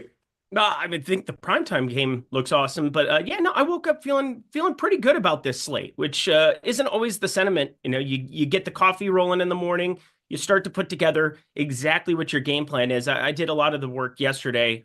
Didn't know how much time I'd have, but got up extra early this morning. It is my dog's 3rd birthday, so he got some pup cakes to get his day rolling. But yeah, we were just hanging out, and I think I have a pretty good grasp on this one, on where we should be going. I think there's some interesting chalk. I think that there's some really, really good chalk. The running back position is stacked, as it seems to always be week in, week out. Anything stand out to you on this slate before we dive in? Probably nothing that people haven't already heard. There's like a systemic pricing. I don't know if I want to call it problem. It might just be the way it is, where receivers are all like 500 too expensive. Running backs are all like 500 too cheap. So it funnels you into very predictable builds, but it's very hard to get away from unless you're just willing to sacrifice an enormous amount of projections. It's a weird slate. DraftKings kind of asleep at the wheel with how they've been pricing things recently. We'll break it down. I think it opens up, though, an opportunity to kind of delve into certain games that get relatively under-owned relative to their chances of shooting out here. I mean, I'm very curious to see also what happens, because Brock Purdy, currently my highest owned quarterback, late swap. It's going to be a huge part of today. It's always a big part of every single slate that you and I talk about. Thanksgiving coming up, less than 2 weeks now. That one specifically, you get the rolling stuff throughout the day where things can change. But there's a lot that could change at my quarterback tight end position as we move into that afternoon window. But we're going to go position by position like we always do. Smash that like button. Normally we have over 1,000 likes when we get into the channel here. We're at 875. That is too low. We're about to give you the goods here, Matt, myself. We're going to go through everything position by position like we always do. Quarterback, running back, wide receiver, tight end, then DST. We'll talk about our favorite stacks as we go, and we'll get ourselves the heck up out of here. You ready to party, my dude? Yeah, I'm ready. All right, cool. Sorry. Rinpack always hated when I called him my dude on shows, and we did that for what, 2 years before he told me, it was you saying you ready to party that made me laugh. Oh, okay. Yeah, I like partying. I'm a fun guy. I like the game of DFS. Anyway, we got Lamar Jackson, Josh Allen, Jordan Love. Jordan Love, if you were ever a Packers fan and you wanted to try to win $1 million, have fun with a sub 1% Jordan Love here today, but I won't be taking that shot against Chicago's defense. I don't think anybody really is, but I want to talk about Lamar Jackson and Josh Allen, because these are two mega ceiling quarterbacks. I think the trend, it would seem, in tournaments, and we want to talk about flipping a build, the trend has been paying up for these running backs. We have Kamara. We have McCaffrey back in our lives, who just looks outrageously good yet again with like all of the workload and all of the land. We have Tyreek Hill. We have Amon-Ra St. Brown if you want to get different and flip the build at wide receiver. But I love Lamar Jackson for tournaments today. I mean, we're talking about a guy who's routinely been way low owned, giga low owned, that is. Shout out Jesse. But I look at Lamar Jackson plus Zay Flowers. I know Deontay Johnson has some extra time to be able to work in here, but they've kind of been working in at the same position a little bit. And I still feel very outrageously comfortable clicking on him plus Zay as a single and then running it back with Pickens, or no run back in certain situations, which has, become more of the norm here with the Sims. But I think Lamar Jackson and Russell Wilson, this entire game, we're talking a 48.5 total here right from the get-go. This is not your grandparents' Ravens versus Steelers matchup. Are you as interested in Lamar Jackson as I am today? Not really. All of our data suggests he's over-owned. Like you damn near can't make a positive ROI lineup with him. Like the discussion here is so nuanced. I could come on here and tell you he's the best quarterback in the league. Like, he's leading a ton of major statistical categories, and he's the front runner for MVP, or at least a top 2 candidate. But the real factor is we have a pricing structure and salaries that we need to take into consideration. And like, what are you playing with Lamar Jackson in those like George Pickens, Zay Flowers lineups? Like, how does the rest of that lineup look? Because you're going to have like Estime and like, I don't know. Like, I played around with this. I damn near couldn't even get a lineup that was positive. So probably just out. Yeah, I totally get it. I mean, Davis Allen, we have now Eric Saubert. That's a real thing and a real person that we shall talk about here later in the program. But there's some cheap tight ends that exist across the gamut. That's kind of been the trend here at the moment. Jonnu Smith is currently my highest owned tight end. That could change. I could make that into some Isaiah Likely for $200 more. But for the most part, punting that tight still ends, doesn't get you there. Right, exactly. Punting tight end is primarily what is happening here in a lot of those lineups. And then I'm still able to get kind of the mid-range of running back where I think there's some really under-owned options, even in the 6K range. I mean, there's one guy in particular that I'm a lot higher on than it would appear the Sims are, and it just comes down to the total. We'll talk Detroit. I think Detroit's a very, very interesting team for tournaments, and I'm surprised that I'm just not getting to Gibbs or David Montgomery in the Sims. So that's basically the only thing that I've ROI boosted today was finding my way onto those guys. And David Montgomery at 6,500. Yeah, it's never going to look pretty in terms of like the passing game. He's been mixing in a little bit here and there, but I love the opportunity for like 2 or 3 touchdowns in a mid-range option that gives me access to a ceiling with obviously just straight up touchdowns, but gets me access to some of the more expensive quarterbacks, specifically Lamar Jackson, where this is the one contrarian thing. Yeah, it's like, all right, so here's what you're looking at. Go ahead. I just ran the single lineup sim. Lamar Jackson, Zay Flowers, George Pickens, Davis Allen, your min-price tight end. Titans defense at 2,300. You have $5,800 left per person. You can't play David Montgomery. You can't play these mid-price running backs. You need to punt somewhere else. Like you're probably playing Booty and you're probably playing Estimate, and then you can start affording Montgomery. Like that's the lineup you have when you have Lamar Jackson. You don't have room for those guys. Yeah, I like Bo Nix today. I do not like Estime. So yeah, I'm looking at I have my 3-max stuff sitting right here. I can list off the lineup if you would like me to. I'll send it to you over Slack. I mean, you can do what you want, man. I mean, yeah, I totally get it, but I doubt, I'm just telling you, like, because you have a guy who's low owned, it doesn't make him a good play. We need to be deeper than just being like Lamar's 4%. We need to play him. Okay, well, my main reasoning, my main thing is that I love Zay Flowers. Zay Flowers is still the guy here, and I want access to Lamar Jackson's ceiling is by way of Zay Flowers. I mean, we could maybe say and make a case where, his rushing floor, you could just play him naked and move along with your life. You could, of course, attach Andrews and Likely, but I think there's better tight end plays than those two specifically. I don't think just them going out and getting 40 and a touchdown is enough today, because you could get that from much cheaper options, or, there's like 5-6 catch potential in a couple of guys like Hunter Henry, who just never leaves the field. But I am kind of the mind that Lamar Jackson plus Zay Flowers every single week is going to be something that I fire up in tournaments somehow, some way. Yeah, we're talking about a guy do that if you punt a lot of stuff.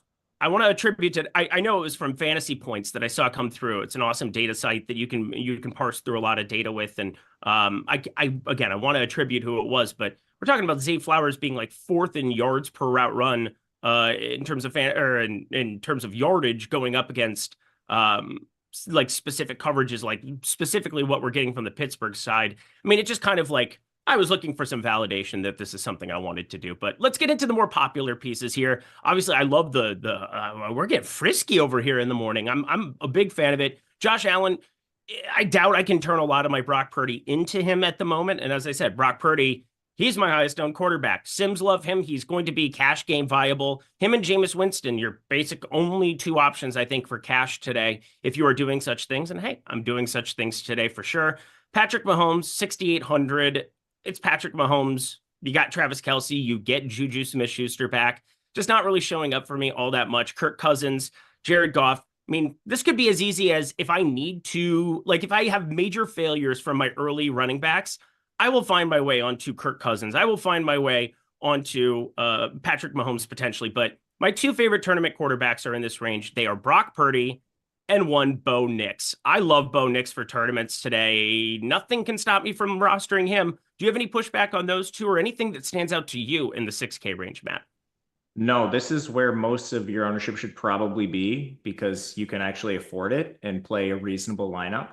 Bo Nix is in an awesome spot against Atlanta, and I'm honestly surprised he's below 7% owned. Everything I think lines up with him. the rushing equity. Atlanta's defense is not very good. They're a little better on the back end, but I'll emphasize a little for that argument. He's hard to stack, but I don't think you necessarily need to do that with how much he's running the ball.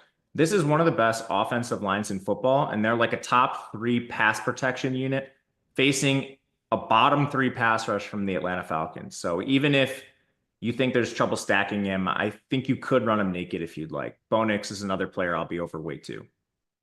I love that we're on the same page with that one. Yeah, he's my second highest owned quarterback at the moment. I think Bo Nix is such an outrageously good tournament option. And he's kind of like Lamar Jackson light, where you're getting some kind of a rushing floor every single week from this guy too. I mean, it's such a beautiful thing to be able to like update your data and to be looking at somebody where it's like, all right, I'm going to just put 4.5 rushing attempts, 5 rushing attempts in every single time out. And he's turned it into like big totals, 75 rushing yards against New Orleans, 36 there against Baltimore. Looks like, and this is more of like a ball take, but like, doesn't it look like Bo Nix has gotten more comfortable in the NFL as week after week after week has gone on? Basically the inverse of Caleb Williams. Yeah, the infrastructure is the exact opposite of Caleb Williams. He has a top 3 pass blocking unit. The Bears are a bottom 3 unit on their offensive line, and the Bears just fired their offensive coordinator. Bo Nix is Sean Payton. So yeah, I'm not super surprised by that. I'm a Bears fan. I've been trying to tell people this all offseason when they were telling me the Bears are back. You clearly haven't been a Bears fan long enough if you think they're back. It's rough out here in the streets for the Bears fans. Shout out my buddy Mo. Shout out you. Shout out all of my lovely Bears fans in my life that I actually feel bad for you, which, considering you're a division rival of my Vikings, is very, very, very hard to do. But yeah, hopefully, with Eberflus, we can figure something out here. Waldron has been sent to the Shadow Realm, never to be heard from again. So that's cool. Last quarterback in the 6K range, Sims Delight. Tua Tagovailoa, in or out? I like Tua Tagovailoa. We're higher on him than a lot of places in the industry, which I don't hate. You're playing Vegas. I'm a little worried about the Tyreek Hill stuff. That doesn't really affect this conversation too much. But I mean, if Tua hits the ceiling, you'd like to think Tyreek has to do something. That's like my only hesitation. Tyreek has been so bad this year and he's injured, playing through an injury. So that is really the only pause. But I mean, at 6K, we're talking about players like Aaron Rodgers. I like Bo Nix personally, but like Geno Smith, he just lost his center. That's going to be a mismatch for that team. Jameis Winston. And Jameis Winston's good for DFS and fantasy. I don't think the leash is all that long on him. He just is a pick 6 factory at this point. Then you get into like Stafford and Darnold and stuff. Like, why are we not talking about Tua Tagovailoa more? I think this is mainly an ownership thing. He's not very owned, but it's not all that long ago where we saw just a massive ceiling from this Dolphins offense, and you can't really draw up that much easier of a matchup here. So I'm all in on this Dolphins situation. Yeah, I mean, Wilkins still in the IR. I mean, there's just lots of issues with that Raiders team at the moment. The big one for me was just making sure that Armstead was going to be active and good to go. We're talking about one of the best left tackles in all of football, one of the best offensive linemen in all of football, and I was just kind of hawking Twitter, making sure that that he was going to be active. I tweeted out my favorite bet from today, Devon Achane, anytime touchdown. It's -125 at DK. But Teron Armstead, good to go. Probably one of the most important players for Miami on that offense, considering, Tyreek Hill, hand, it is still hurting. Yeah, Devon Achane, let's party. Cool. Now we get to go to Russell Wilson, where I'm very, very nervous because we have him at 7%. This is the guy that I'm currently playing quite a bit of as well. I said I like that game more than the average bear. I mean, it's got a 40.5 total. It's not like it's going under the radar. It's just hard to do pricing wise. Matt kind of laid out all the reasons that it's difficult on the Lamar Jackson side. It is not as hard for the Russell Wilson side. And I think in small field, where I'm playing a lot more 3-max, playing, more stuff as weeks go on here, where I think that there's just recency bias that's baked in, and then actual data that we can parse through for these teams and how they're going to look, especially now that the trade deadline's gone by. We're going to see how players start to get mixed in. I'm worried that Russell Wilson gets steamed up in small fields specifically. I think in large field, it would be hard to see him get above 10, 11%. But in small field specifically, I think he ends up really popular. Pickens has been so obviously good with Russell Wilson at the helm. I don't know if I'm going to end up sticking with this in the 3 max. Can you talk me through this, Matt? Because Russell Wilson is the most difficult assessment for me ownership-wise on today's slate. I'm not a Russell Wilson guy. He's been running extremely hot efficiency-wise, hitting like a couple bombs each game. Now, if you wanted to talk me into Russell Wilson hitting one here, it wouldn't be that hard. He's throwing more of them than almost anyone else. Baltimore secondary is weaker than a lot of other teams on this slate, but I'm still going to bet against it because this is carrying some ownership. You talked about like 7%.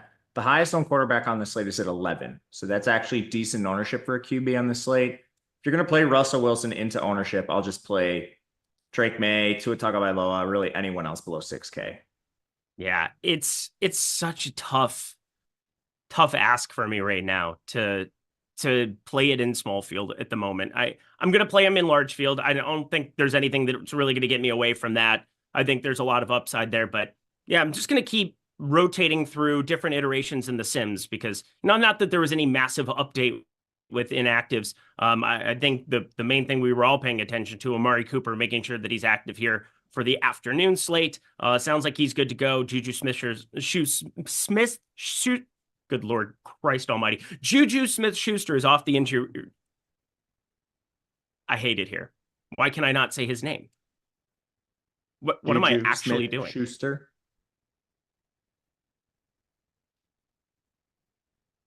Other quarterbacks that we have here in the lower 5K range, lots of different options. Geno Smith stands out to me at 5,700 as a very interesting tournament target.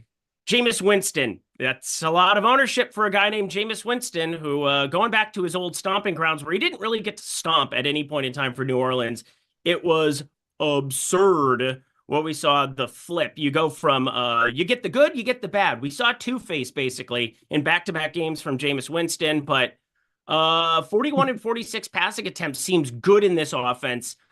I don't know if Nick Chubb is going to be right ever again. I hope at some point we get to see, the fun Nick Chubb version. It's not really there at the moment here. We got to expect them to be throwing it around the lot to some extent.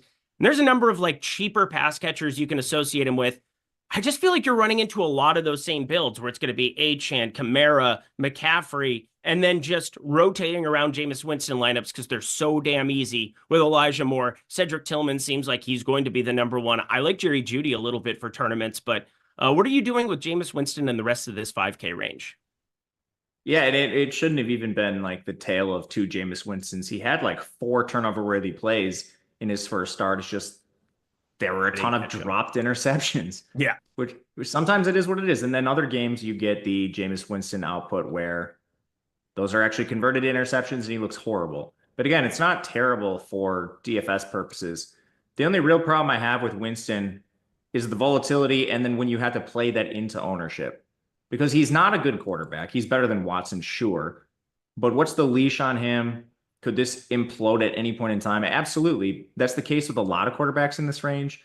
But I would rather take shots on guys with a longer leash and have a better ceiling on the ground, like Bo Nix, Drake May, just to name 2 of them. And I think like Tua Tagovailoa is significantly safer than Jameis Winston too.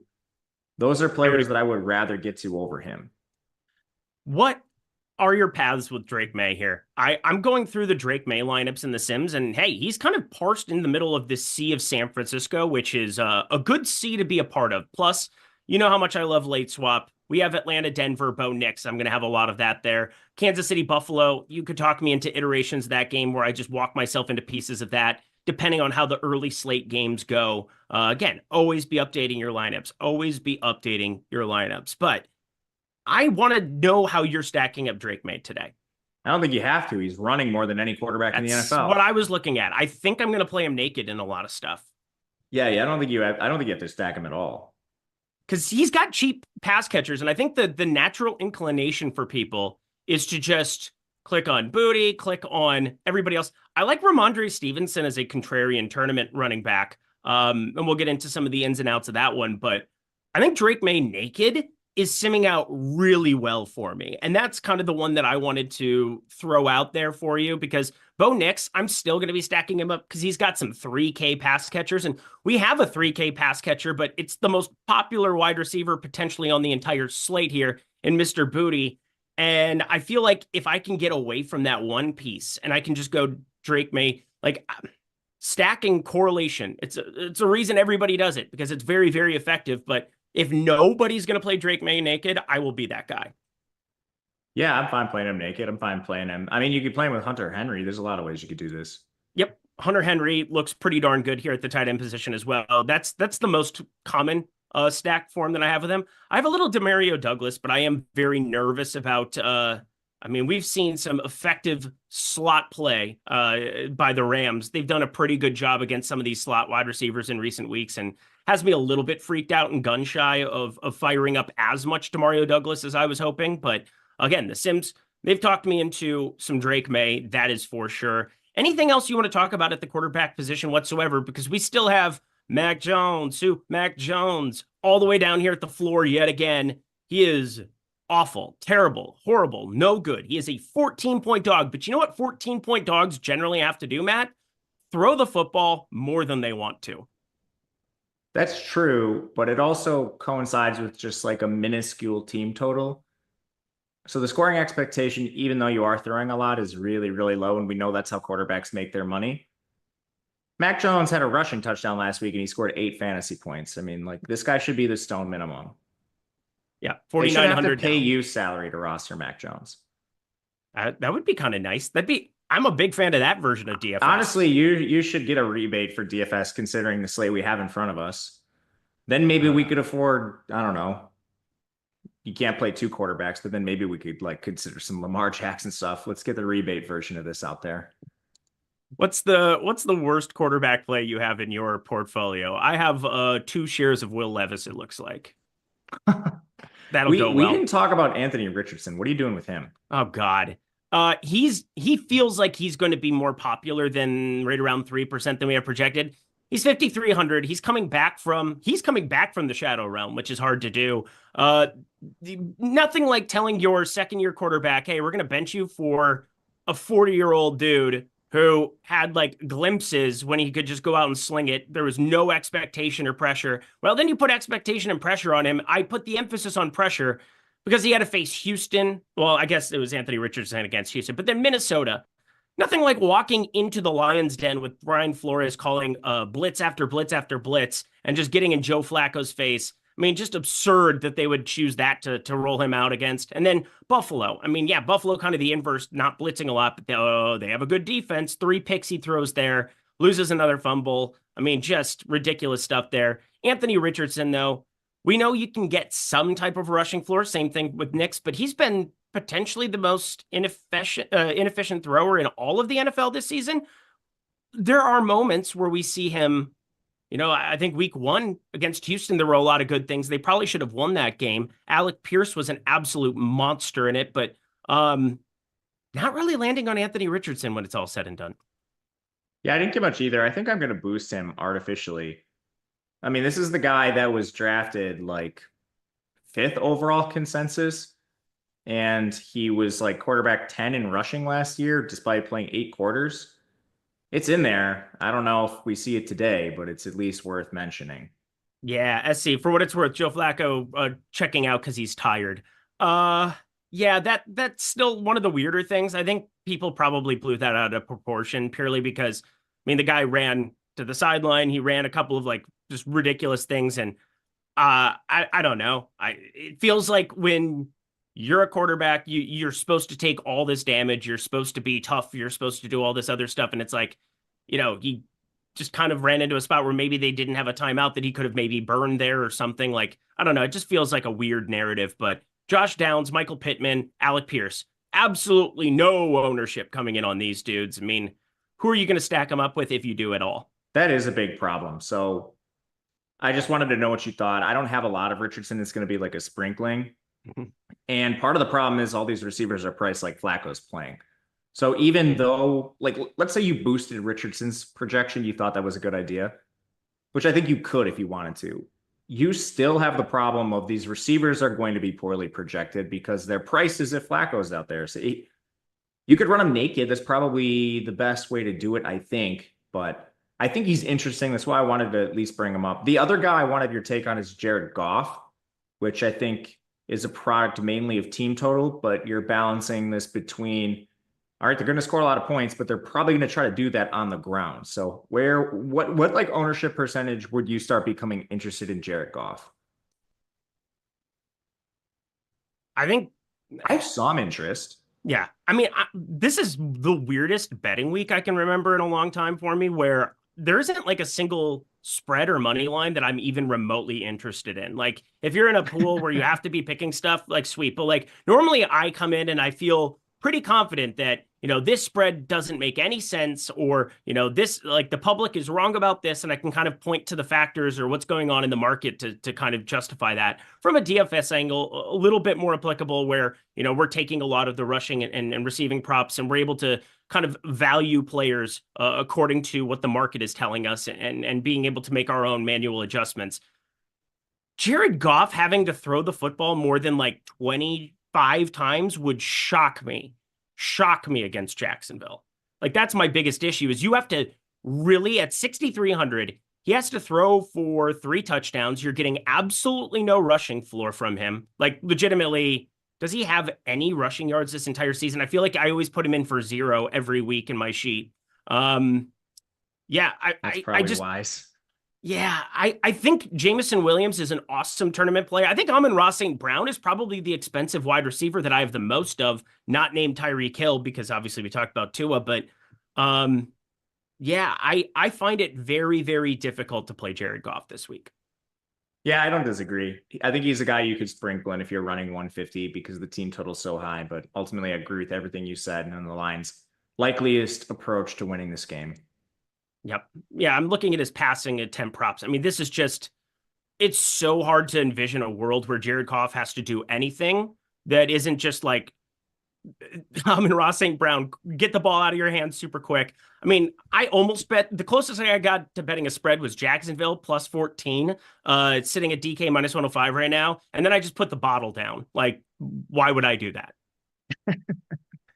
What a time to be alive. But you guys, we just had a very animated, spirited quarterback conversation, talked about a lot of the ins and outs of the slate. Running back is where it gets, well, it's not where it gets interesting. I think wide receiver, it really gets interesting, but running back, there are so many good plays. And well, the Sims tool can really parse through which are the best, how you should be allocating your portfolio together. And well, great opportunity for you guys to sign up and get exposure to the thing that Jordan Klein, the best producer in the game, named Jordan Klein, has going for you guys on the screen over there right now. We have this link join going with 11 different partners. We have Pick'em on the left side of the screen. We have Sportsbooks on the right side of the screen. We have Rebet, which is your sweepstakes book. A great opportunity for you. Signing up with any one of our 11 partners to get the Sims tool in any sport you want for free for 1 month. It is an awesome opportunity. Again, if you signed up at Underdog, well, you can get the promotional stuff. You get all of the fixings there at Bet365. Damn good find. I'll sock it to you one more time. 11 states where that's available, and you have an opportunity when you sign up there to bet $5, get 150 in bonus bets, and then on top of it, get 1 month of the Sims tool. All you have to do is email support@Stokastic with your original betting ticket and your sign up. When you sign up, just email a screenshot of that as well as your first settled bet ticket. When you do that, you're going to get a month of The Sims here. And this is the month you want to be utilizing this. If you want to check it out in the NBA streets, totally fine with that too. I'll be on shows Monday through Friday with Greg Ehrenberg on Live Before Lock, breaking everything down, teaching you guys how to use the Sims tool there. But it is so unbelievably easy and so powerful. Come get some of the same results. We've had Millie winners this year. We've had so many guys take down small field with that single lineup generator, the thing that Matt and I are using a ton throughout these shows to really test our lineups, to know how they look with our data. You guys can get all of that for 1 month free just by checking out one of those partners on the screen. So it's a great opportunity to sign up at a new place as well as get 1 month of this Sims tool. Alrighty, y'all, to the running back position where we're really going to be breaking down some of these goodies that are showing up in the Sims. And I don't know if you know this, but Christian McCaffrey and Alvin Kamara look pretty good this week, Matt. They do. That's the reason, another big reason why you can't really do anything that crazy at QB or wide receivers. You're just giving up way too much projection. And believe me, I went and tested this. Go run the Sims for basically any field size. When you start getting rid of these running backs, you are giving up so much projection. You would need some of the craziest outlier scores from these stacks you'd be playing where it just doesn't make sense. And part of the problem isn't even it's just McCaffrey, Kamara, Achane. It's like the best pivots are also at running back in this price range. So it's not just like you're fading those two guys or three guys either. You're also fading Jonathan Taylor, Breece Hall, like the list goes on. It's an incredible range that's underpriced, which makes it just like a huge priority on this slate. Yeah, it's a huge priority. The workload is ridiculous. The passing game involvement is ridiculous for both of those guys. If you had to roster just one and one lineup to rule them all, one lineup to find them, why is it Christian McCaffrey? It is him. He is the best pass catching role in the NFL. Yes, he does. He has an entire offense based around him. He gets to go against the dustpan that is Seattle. Yeah, there are not many scenarios where I would be taking and clicking on Alvin Kamara over Christian McCaffrey in one lineup today. I know that's something that I got DM'd a couple of times during the course of the week. Got a DFS channel going up in tails right now too. If you guys want to join me, hang out in the Discord, fired up DFS, talking cash games, talking a bunch of other stuff in there as well. I know that my guy DK DFS does an amazing job talking through DFS as well. In his channel entails lots of ways that you can sign up for that down in the video description box below as well. That is over on the Odd Shopper side of things. Would love to have you guys there. Talking pick 'em as well. It's good times. But Alvin Kamara is not a bad play. It's not like I'm not getting to him in some lineups as well. But my portfolio is heavily tilted towards Christian McCaffrey, as I think it should be. But now into the 7K range, there are a couple of surprises. First off, Devon Achane is not a surprise. He is unbelievable. Raheem Mostert did not record a carry. Now, I have one lineup that I'm looking at here. I mean, it had 5,800, and I'm going to click on Raheem Mostert in it because, you know, there's always a chance that McDaniel just flips it on its head. But I think they were punishing him for fumbling. They had 2 fumbles that were very, very costly to them, both by Raheem Mostert this season. They've been in so many close games. And then you haven't had a fumble from Achane or from Wright so far this season. And my point is, Devon Achane has such an incredible passing game role as well, with Tua Tagovailoa here at the helm, getting to go up against Vegas. Nice heavy favorite, which is another nice thing to be seeing here for a running back that's minus 125 anytime touchdown market. But I love him. I'm just trying to talk myself into other running back plays here. And I said before, and I'll say it again, the only thing I've gone into the Sims and boosted is Jahmyr Gibbs. I think Jahmyr Gibbs is an awesome play in a vacuum this week because there's so many ways. Like, if I played Jared Goff in tournaments, I think I'd have to bring Jahmyr Gibbs along for the ride in some capacity and just hope he takes a screen pass to the house or does something of that nature, because 7,300 for a double-digit favorite, not just that, 2-score favorite here, touchdown favorites. I mean, this is absurd to be getting 7,300 Jahmyr Gibbs at less than half of the ownership here of Achane. And it purely comes down to David Montgomery exists. But I think Jahmyr Gibbs is awesome. Breece Hall, I don't know really what to say about Breece Hall anymore that hasn't been said. It's been a disappointing season, no doubt. Still makes sense. How are we looking at the 7K range? Because lots of spots you could talk yourself into, I think. Yeah, absolutely. This is an amazing range here. I mean, the top 3 running backs in no particular order are McCaffrey, Kamara, and Achane. And then how you want to play it aside from that, I think there's a lot of things you could do. In the Sims, you could just run like a flat exposure cap. If you don't want to be super overweight to these guys, you could do a minimum uniques of like 2 or something to spread your exposure, or you could boost any of the said running backs you mentioned. But even like parsing through these guys, we're talking about razor thin margins. Another thing you could do is like just only give me 2 of the top 3 backs. So then that way you're mixing in guys like Jahmyr Gibbs. There's not really that much to parse. These guys are all amazing plays. It just sucks that we couldn't get like some amazing receiver plays and some amazing running back plays. We just got like 6 amazing running back plays, and that's it for the whole slate. They're all in this price range. Like, everyone's good. I can't really like poke holes in them. It's all reflected in the projections. Like, Kamara's slightly better than Jahmyr Gibbs. Why? Because Kamara never leaves the field. Is their upside similar or maybe even better for Gibbs? Absolutely. They're 2 touchdown favorites. These are all the best plays this slate.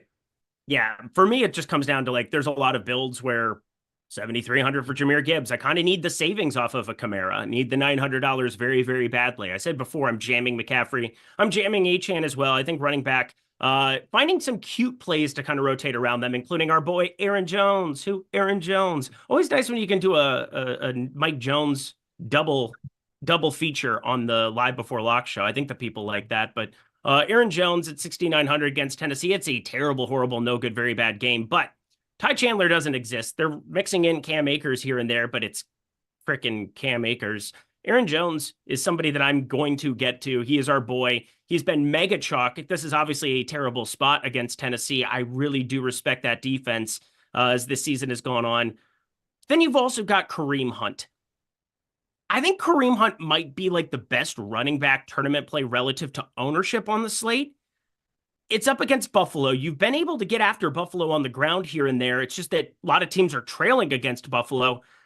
If they get up in this one, Isaiah Pacheco is not active for today. He will be coming back next week. Doesn't this feel like a just ride Kareem Hunt into the ground kind of spot today? They've been doing that every week regardless. Yeah. So yeah, I have no problem with Kareem Hunt. It's just a volume-based play, which he's getting as just about as good a volume as you can in today's NFL outside of the pass-catching stuff. He's extremely low owned. I have absolutely no problem with him. Yeah, it's so incredible. I mean, he's going to get all of the work and all of the land. And again, if you're going to get after Buffalo in some capacity, I think you really do it on the ground.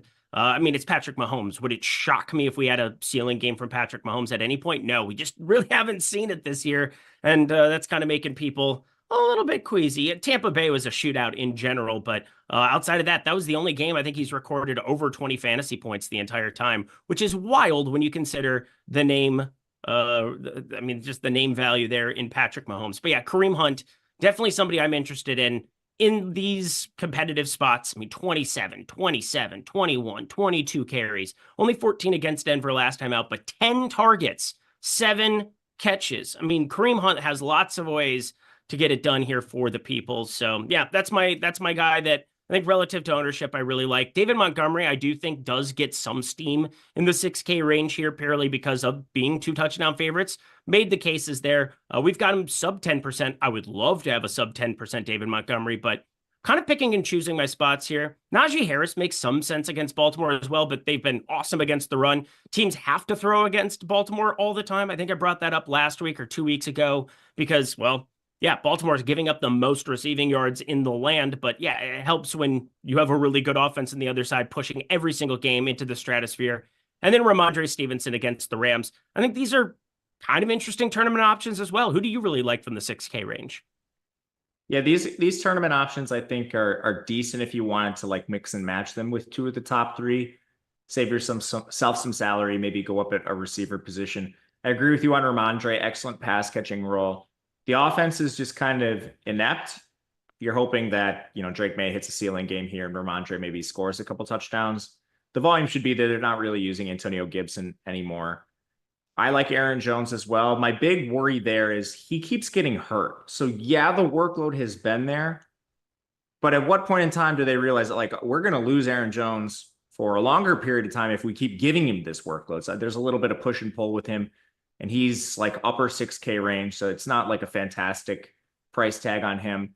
Najee is really interesting with the volatility and projection. Warren fumbled at the goal line last week. Warren's on the injury report. He was a late addition. A lot of people didn't think he would play, but he ended up being active today. Maybe you see a little bit more work for Najee Harris at the expense of Jaylen Warren, which would make him a slightly better price-adjusted guy. Montgomery, you broke him down well, so I don't really have much to add. It's kind of the same thing as Jahmyr Gibbs minus some of the explosion, so perhaps carve some of that ceiling off the top. The last guy I got here is Nick Chubb, who I really struggle with. Yeah. Snaps came way down with Jerome Ford back. He's been horrible. And I mean, it's tough to see because it's probably not his fault. He had just like probably one of the worst injuries you could ever sustain. And he's back now, like barely a calendar year later. It just takes these guys a lot of time back to regain their explosion. And he just doesn't have it. Eye test, yards after contact per attempt, forced missed tackles. He's far below the Nick Chubb we know and love, which is, it's just tough to see, but it is what it is. We need to take it as it is. So I think he's the toughest to play in this range. Oh man, you did a great job breaking all of that down. Don't short yourself, my friend. Again, there's lots of ways that I think we can kind of get different in a lineup or two. I want to repeat. Sometimes we work down the board here because this is kind of the way that we've always done things, but we don't always give the context. We are very, very much on the same mind that Christian McCaffrey, Alvin Kamara, and Devon Achane are good chalk today, correct? Yeah, before we move on to receiver, how much are you comfortable with them? Okay. Very comfortable because you just brought up Nick Chubb. The best case I can make for Nick Chubb is the fact that Jameis Winston's popular. I can't say anything in the data or against New Orleans or anything else that I like Nick Chubb. I think what Nick Chubb does is he basically says Jameis Winston failed. Like, if you click on him and it actually works out, that's what you're hoping for. Like, you're playing nothing else along with it. You're not hoping for a shootout in the game. You're just hoping Nick Chubb meanders his way to 100 and a tutty somehow with volume. Like, that's what you're really hoping for. I don't think that that's super realistic. Obviously, Jameis Winston is, feast or famine, has been here in the early going, and with no Marshawn Lattimore there, or I suppose in Washington either at the moment, Nick Chubb, Jameis Winston should be able to be okay. But yeah, Nick Chubb, it's just such an uncomfortable click. I mean, the Raheem Mostert thing, I'm literally playing it in one lineup out of my 150. So again, I don't like Raheem Mostert. I think he's a terrible play, but I'm simply saying that in the event something happens to Achane or he's not in the doghouse, he was the goal line back there once upon a time. And it's just like in the 1 of 150 where that's just kind of something where it's landing into. I have no interest in any sub 6K running back this week, which is just insane. I do not like his steam. I do not like trying to deal with three-headed backfields that can switch on a dime. I don't see a single play down here that I like. Do you? Yeah, the problem with Estime is that you're playing him into some ownership, and I honestly think it could be higher than the 5% we have. It's just like if you flip the build, which is a popular talking point, like, all right, let's talk Justin Jefferson. Like, how do we get him? Well, you can't play all the expensive running backs. It just doesn't work mathematically. So you have to punt somewhere, and you can't just play Davis Allen. Like, that'll get you part of the way there, but you need to do something else. To play Justin Jefferson, you probably need to punt off a running back. And who do you go to? There's only one option. So I think like he's probably going to be higher owned than 5%. And if you're telling me he's going to start approaching 10 in certain contests, like I just don't know how you can play him. And it's mainly an opportunity cost thing. Start looking at your lineups, your 2v2s, your 3v3s. You get Justin Jefferson, who's overpriced objectively. Like look at value scores, price adjust projection, whatever you want to do. Overpriced compared to the elite running backs. And then you're taking opportunity costs on by not playing one of those guys and playing someone with a ton of risk in Audric Estime. So it's just very tricky to play him. There are certain constructions that our sims did like with him. But man, I have a hard time playing Audric Estime anything more than the field. I am 100% with you. We got a couple super chats here as we get out of the running back position. Pierre, $2. Please incorporate Sunday Night Football players for FanDuel. Why? I would love to, because I think for Sunday Night Football, I love myself some T. Higgins, Jamar Chase over on FanDuel. But from a rushing perspective here, there's no doubt one of the guys that has been talked about ad nauseum because, well, he went from split backfield to the entire backfield is Chase Brown. I'm curious what you think about Chase Brown here on FanDuel. This is obviously a fantastic spot to try to get different and mix him in. He is only 6,800. They completely missed the memo over there on FanDuel. He's the second most popular running back play as a result. I think in cash, you're just simply clicking on Chase Brown, but in tournaments, you still have Kamara, McCaffrey, still have a lot of money that you can spend around there, and wide receiver, still pretty easy to punt over on FanDuel. How do you look at Chase Brown for our friend Pierre there in the chat? Yeah, you laid it out nicely. I have a hard time getting away from him even in tournaments because he's an avenue to unlocking some of the studs. Like your McCaffreys, your Camaras. Like you could pretty easily forego a McCaffrey or Kamara at the expense of some other stud. But once you start like taking Chase Brown out of your lineup, you're giving up a ton of points. And where are you going there? So Chase Brown's very clearly a top 3 play on FanDuel. Yeah, he looks ridiculous at that price tag. For what it's worth too at the quarterback position, again, we were going to talk about it a little bit more at wide receiver, but you are seeing insane ownership on Ladd McConkey, and even I think there's a little bit in the sims that were popping for me, getting to some Quinn Johnston, but we've got Justin Herbert, the most popular quarterback. I prefer Brock Purdy. I totally get it. Cincinnati's defense has been not ideal, that's for sure. But Joe Burrow getting T. Higgins back, we're talking about number 1 in EPA they would be in the NFL if T. Higgins had been healthy throughout, because when he is on the field, they're number 1 in EPA, which is just insane to look at. But Joe Burrow, I think, is interesting sub 5%. He's going to be interesting every slate sub 5%. But how do you feel about a chalky Justin Herbert on FanDuel? Yeah, he makes a lot of sense. Their pass rate above expectation has fluctuated wildly, but the Bengals have a poor defense, especially on the back end. He's thrown at least a little more than earlier this season. But I mean, we still know they will run the ball like incessantly at times. So it's not without risk. Not without risk is the right way of saying it, that for sure. Chargers defense just good, though. I mean, that's what I'm the most nervous about with that game in general. But sometimes having some turnovers, having the defense play pretty well on that side of it can help push the pace. We've seen that how many times with Baltimore, Cincy, and I don't know. It feels like every AFC game that Cincy's involved in at some point. But anywho, we got Avi Schreier, $1.99. Good to see you, Avi. Good to see you hanging out in the chat. I love the familiar faces, my friends here on a Sunday. Is Herbert /Chark /Higgins gross on FanDuel? DJ Chark do. He is not playing a lot of snaps here at the moment from what I just saw that first debut. It's another week back. You can always say, hey, he's going to get mixed in more and more as he goes, but I think they're happy from the returns that they're getting. I mean, what a time to be alive where like Quentin Johnston's not getting shit in his life. Like the guy played 48 snaps last week, looked overall pretty decent. Like how much are you going to see DJ Chark on the field here, Matt? I don't think you're going to see him at the expense of Ladd or QJ. So you're probably looking at limited snaps overall because they'll run 12. They'll do a lot of weird things. They're a run-based team first and foremost. I think you're just taking on unnecessary risk by really making a stand with DJ Chark. Plus, he stinks. Like, he's a bad player. Like, we have a ton of other bad players that are going to be on the field every single snap. Yeah, Bob Barker gif. This guy sucks. Throw the club. He does suck. I mean, it is what it is. Yeah, there's that. I'm excited for Happy Gilmore, too. Have you seen Happy Gilmore? No.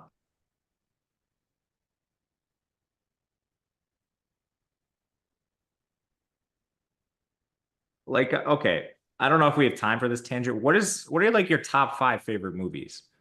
Like Gladiator's #1. every time you say a movie, you give me that reaction. So I think it's like your favorite movie, but then they keep Look coming. at the chat.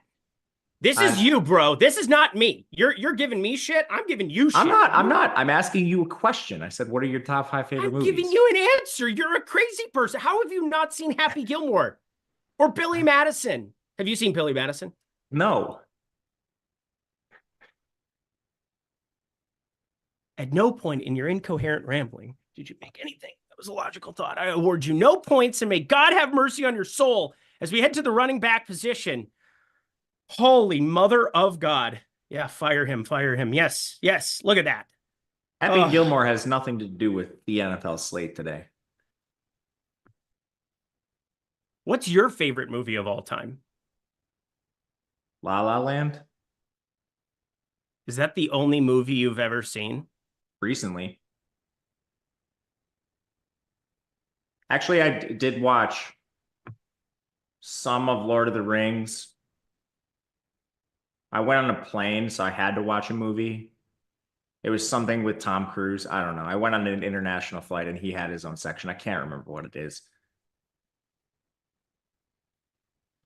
Yeah, let's get to wide receiver. AHSWR88. Here we go. Let's do it. Talk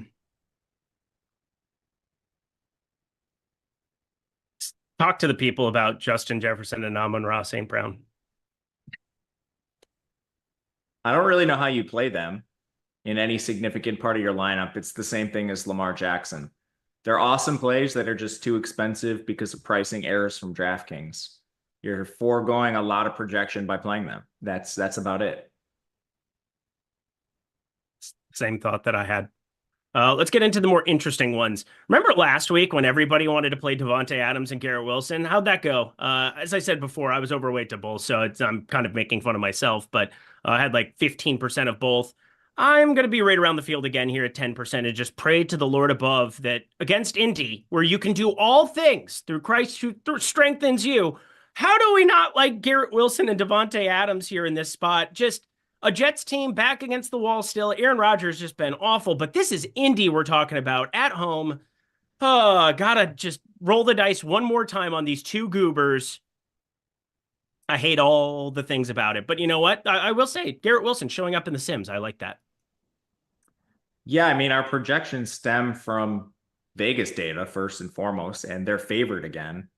If you don't think the Jets are worth it and you think they're overrated, probably just bet against them on the spread because they've been wrong, Vegas and bookmakers, really every single week. Now, it's been very volatile. They played a million single-digit games this year and have been in position to win and haven't been able to get it done. But that's why we're getting decent projections on all the Jets guys, including Breece Hall. Like, they're favored in all these games and they just keep losing. But what are we going to do? Fade the Vegas total and spread in the game? No, we're not doing that. So at some point, either they're a buy low or we're going to just see the Jets spreads continue to plummet, I guess. Or we're going to be broke, because that seems to be the pace I'm on playing Jets this year. So it is what How it much is. did you get of them? I got some, but I didn't get a crazy amount. I got 16% of Garrett Wilson, and I It's not got nuts. 9% Devontae Adams. Yeah, I mean, I said I'm going to be right around the field on him. a decent part of your portfolio, nothing that'll hurt you that bad. Oh, but these other wide receivers, as we move down the board, surely could. Oh boy. It is. I think this is such a fun tournament slate, purely because now we get into the nitty gritty of it. I love Zay Flowers today. I think I've made that pretty evident. George Pickens, I think everybody likes today, which I'm very nervous about in those Russell Wilson lineups, but we'll see. Deebo Samuel looks awesome. Drake London is a great contrarian play. We're talking 12 target upside, 15 target upside here against a Denver defense that, yes, we have respect for, but yeah, him and Darnell Mooney sitting there $100 apart from each other. I think there's at least some nice reasons to get there. And then we get DK Metcalf and JSN just hanging out there at 6,500. I mean, I'm going to just stop there for now. I think there's amazing tournament upside here in the upper sixes, Matt. Yeah, there's some pretty good tournament upside. It's really hard to parse because you do forego some projection on some of these guys. Like the JSN stuff, he's priced as if DK Metcalf is out, which isn't the case. DK Metcalf is back today. So you run into a log jam of Seattle projection. You get some of them naturally because Geno is a little bit underpriced and the Seattle stack as a whole is probably appropriate. But using like a Seattle guy as a one-off, I think is a little tricky on this particular slate. I love Deebo. He's not exactly the most under-owned player in this range, but Purdy's a little too cheap. He's the chalkiest quarterback on the board. The best way to play this 49ers attack right now is probably just use Deebo for safety. Obviously, Kittle's out. For price, it'll be going down to Jennings, who I'm sure we'll get to in a minute, probably the chalkiest receiver on the slate. But yeah, I mean, for safety, Deebo in this range should really stand out. Otherwise, I mean, like, there's a bunch of guys in this range that I just can't really fathom why they're in the 6K range. Like Khalil Shakir, why is he 6.3K? I mean, I guess there's pretty deep tournament options. Drake London, you're sacrificing a lot of projection. Like Ridley, you're sacrificing a lot of projection. These are players I got in sprinklings of a 150 set, but I mean, it's pretty dicey. And then your boy Zay Flowers, I think you broke him down well, so I don't have much to add. He's good for tournaments if that's the avenue you want to take. Yeah. Khalil Shakir, we have projected right around 5 catches, 65 yards, and half a That's tutty. wild. His ADOT's like 2. I know, but Khalil Shakira, he's out there hanging out by himself, and Amari Cooper, I mean, he's getting back into this. It's not a lower body injury, so that's kind of helpful, I suppose, when you're trying to figure out what the role potentially could be. But I don't know if you've watched. Khalil Shakir is good. I love Khalil Shakir. I loved him in college. I just don't understand why he's 6.3K with Amari Cooper back. I'm going to click on him. I got 7%, which I think is generous. Yeah, that's fine. Yeah, there you go. Yeah, I said the Sims. I'm getting to a little bit. I like Shakira today. Well, the other thing is he's not unowned, which is like the Sims are taking care of this for me because it put me in a mental pretzel this morning, seeing Khalil Shakir carry some ownership, and I'm like, what the hell? Amari Cooper's back. He's 6.3K. Like, you're not getting a discount on him. He's like Wan'Dale Robinson North. I mean, what is this guy doing on the field? Wan'Dale Robinson North. They're like in the same state. I guess New Jersey, Buffalo, because the Met is what it is, but whatever. I mean, Wan'Dale Robinson North. That's hilarious. I mean, oh my God. Look at their roles, man. I know it's the same shit. Yeah. Run 2 yards out that way. Let's throw a slant over to you and move on with our lives. But you know what? Khalil Shakir is better than Wan'Dale Robinson. Actually, we don't know that. Daniel Jones sucks. We don't know. Yeah, I don't know about that. Yeah, I'm not saying Wan'Dale's definitively better. I truly just don't know who's better. Anyway, yeah, Let's get to the chalk. Let's get to the chalk here because the people need to know who we like and who we don't in the 5K, 4K, 3K range because this seems to be where everybody ends up landing. So I'm going to just ask you a simple in or out as we go along. How about this? This is better. Over or under? We're going to just do it this way because I think it's more fun and enjoyable. First guy off the docket, Juwan Jennings. In. Cedric Tillman. I'm neutral to him. There you go. So yeah, I'm about neutral. He's the guy I have the most uncomfortable neutral stand on. I feel like I should have more, but I don't. I'm just going to go to the bottom for it right away. Kayshon Boutte, 3,500. I don't see a way you can be under. Like, who are you playing in his stead? And I don't think he's very good. I just don't think I land on the 3K range then. I think you play... I want so badly to be underweight to him, but I just like, who are we playing instead? Elijah Moore, 4,300. Yeah, where are you getting the 800? I'm not playing lineups that I need the 800. I applaud you for finding a significant amount of those. Also, I will throw this out there. If you're playing Russell Wilson and you don't have Calvin Austin III from the great Memphis. There you go. He is absolutely going to just find one deep bomb from Russell Wilson today, and we're going to want him. So Calvin Austin, 3,600. We haven't done like 102 tutties or 100 and a tutty or whatever we normally do at the end. Matt's wagon of the day. Love that graphic. I know Jordan Klein does too. So if he's paying attention, which he always is, always like to see that thing flashing up there. The best. See, so beautiful. Production value on this is just great. It's also great to have power and responsibility where you say something and there it is. Every time I see Ben with that blanket on his lap, I die. Just imagining Ben with dysentery on the Oregon Trail. What a beautiful picture that would be. Oh my God. Do you have anything other? So there's lots of different shots. Ray McLeod, 4,200. I have a little bit. Adonai Mitchell, I have one share of. Okay, there's not that. MVS. I think most people who have watched these shows for years know my history with Marquez Valdes-Scantling, and I swear to God, I could have gotten even last week, Matt, at sub 1%, but no. He needed a real quarterback in Derek Carr to get him the football, and now I feel like I'm going to die because I'm clicking on him, and he's going to put up 0 today, Matt. Do you know how this works? I didn't get any of him with the Sims. I know, but I hand-built a couple. I just had to. I have that's to. Fair. I hate my life. Yeah, I was kind of confused. I was like, damn, you must have done something to actively put him in your lineups because sure did. Sims hate him. He's somewhat owned. He's terrible. So, I mean, I this took care of my hard decision for me. It would have been back to the mental pretzel if I got like a lot of Marquez Valdes-Scantling and I had to confront my fate again because I've lost just as much money as you on him. Yeah, I feel like you and me have been in lockstep on this show for years where we were playing GPP Marquez Valdes-Scantling and he would get 2 targets. One of them would be perfect and he would just drop like a 90-yard touchdown.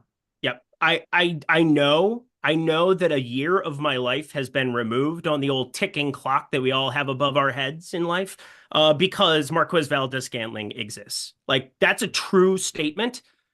I hate him so much. I hate him so much. I like off Marquez Valdes-Scantling enough on him.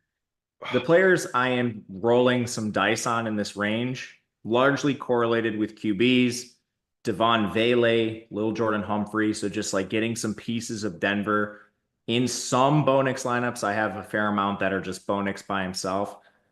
But what does it really cost you to throw together a Bonix stack? I think you could spread your ownership to some Bonix by himself, some Bonix with a Vele or a Lil Jordan Humphrey because they're so cheap. And the other thing is like I'm just looking to not play Kayshon Boutte in so many lineups.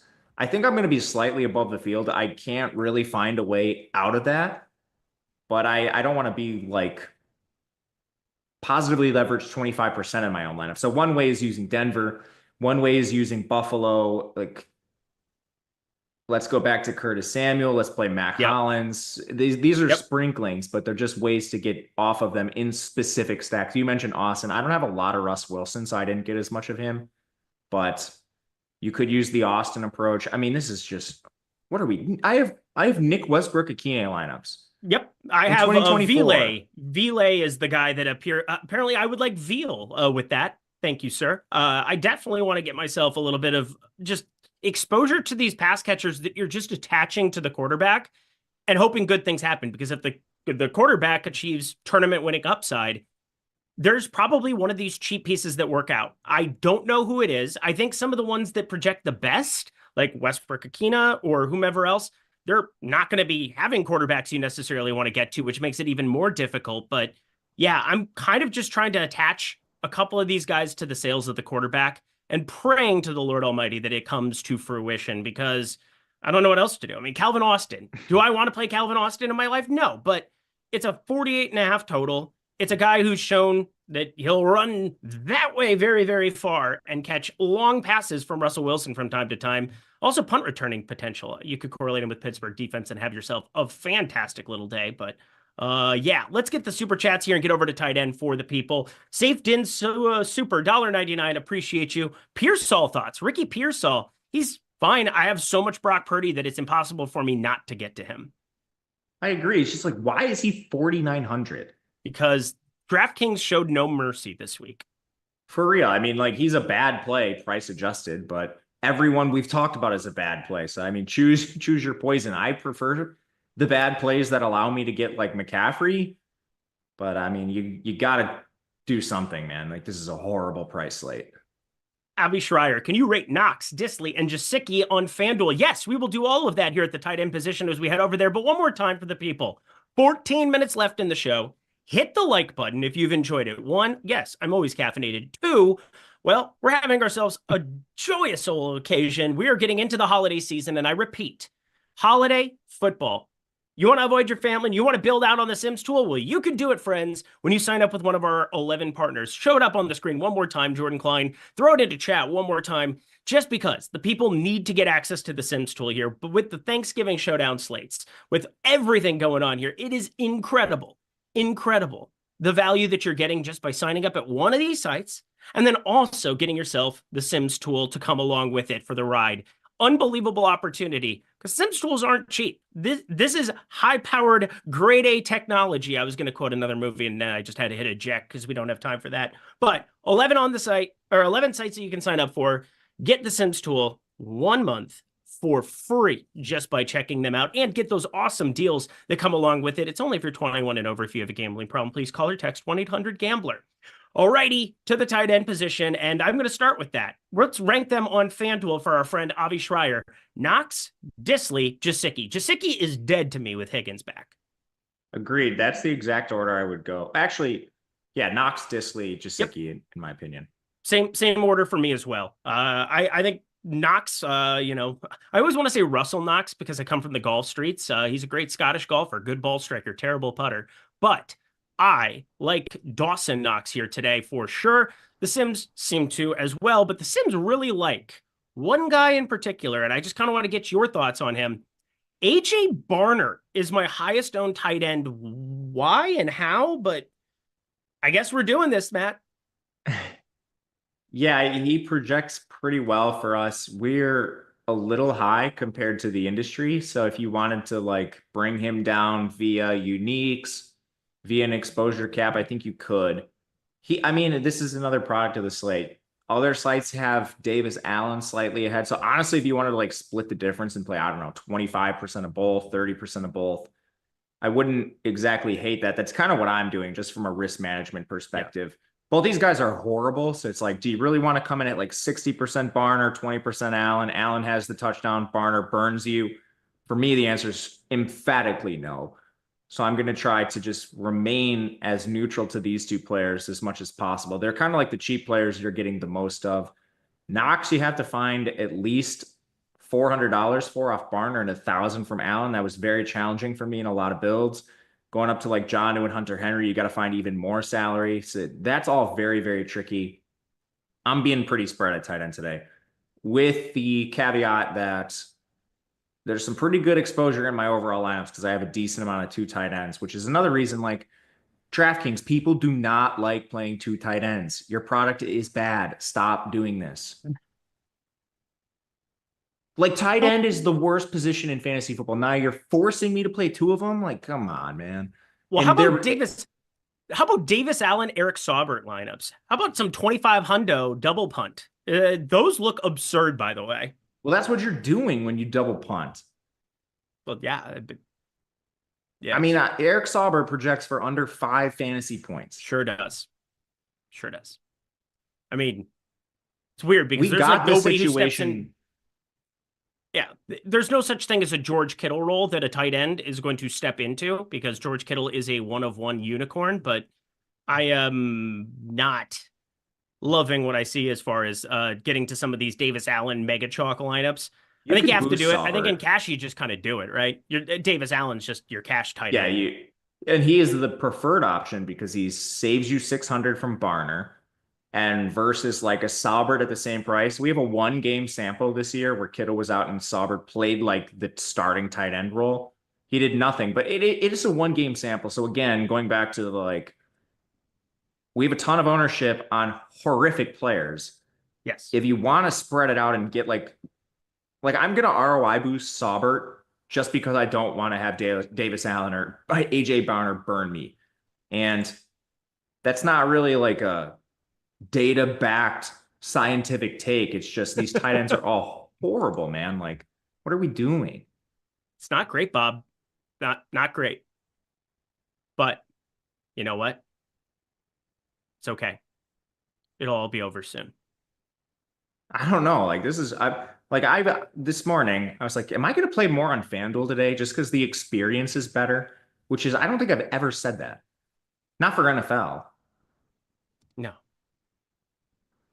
And I'm not yet. I mean, if this persists for another week, I might be more on the FanDuel train because this is egregious, man. Like, and it like you're trying to get people to come play your product and they start hand building. They're like, oh man, like I'm left to playing both Eric Saubert and Davis Allen. Like people don't even know who these guys are. Like this anyway, sorry. Let's talk about more tight ends. So my favorite tournament tight end is Jonnu Smith. I think getting to Miami, Sims Tool loving themselves some Miami. I absolutely love getting to Jonnu Smith, Devon Achane. I mean, it's very Miami centric at positions that aren't wide receiver. Riddle me that, Batman. Riddle me that. But I am very much here for Jonnu Smith. I'm also here for Evan Ingram. This is kind of an interesting one. Detroit, they're 2 touchdown favorites. We're going to have Mac Jones out there. Don't you just kind of want to go to the guy who, I mean, it's weird that Evan Ingram's the healthy one out of everybody now, but no Christian Kirk out there. Brian Thomas looked all right, but like, I don't know, maybe a little bit different of a preference here. Only 3 targets last week against Minnesota in a negative game script or in a positive game script for passing. It is just a weird football game in general, that Minnesota game. Gabe Davis got 4 targets throughout. I just look at Evan Ingram as a guy that maybe he ends up being the go-to dude. 8 targets for him in Mac Jones' first opportunity out there. I don't know what to make of that. All I know is that he is at a position that it's generally difficult to fill. He's not getting any ownership. I think Evan Ingram, somebody who I really like if you're looking for that 1 point of differentiation in your lineups, but 5,200 for a tight end, still a spicy meatball, Matt. Yeah, it's hard to find the salary to play these guys today. I understand your Evan Ingram take. I think based on the same logic, I would rather go to like Bowers or Hawkinson because the offense, well, maybe not Bowers, but the Hawkinson offense should be a little bit better. He's ascending from the offseason knee surgery. Regardless, these are guys that are probably going to end up like 5% or less in my lineups. I'm finishing up my CSV right now. All right. Just because I don't have the salary. No, I'm good to talk still. Oh, okay. It's just copying and pasting. Well, that's good because the people need your pop culture acumen more than anything. Brock Wright, 3,300. No, thank you with Brock Wright. Somebody asked that in chat as well as I'm just kind of perusing, seeing some of the tight end plays. But yeah, AJ Barner, it would appear, is a run back for the ages because he is in absolutely everything that I am doing. That is terrifying to me. Hunter Henry, I had to kind of boost him a little bit to get to where I wanted there. I don't know what to make of last week. It was very, very wonky. 1 catch as Mega Chalk, and Mega Chalk did not pan out with the old Hunter Henry. I will run it back here, hoping for the flop lag. And let's see. Yeah, there's nothing else really to report here in the tight end situation. Barner also has the opportunity to turn into some other things.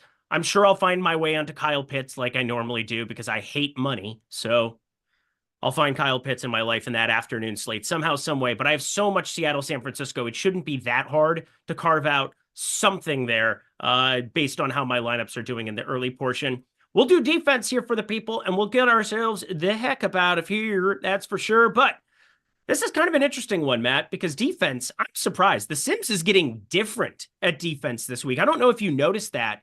I'm not sure what to make of it. I don't know what the product of it is, but like the Titans are going to be popular at 2,300. The Broncos, though, are my highest owned defense somehow, some way. Maybe it's just the passing expectation here for Atlanta. Maybe it's just the Broncos have a good defense, but the Jets are my favorite in a vacuum, and I'm really not getting a ton of them in the Sims. Had to do that from a hand build perspective a little bit more, but Anthony Richardson, a little bit turnover prone, if you ask me.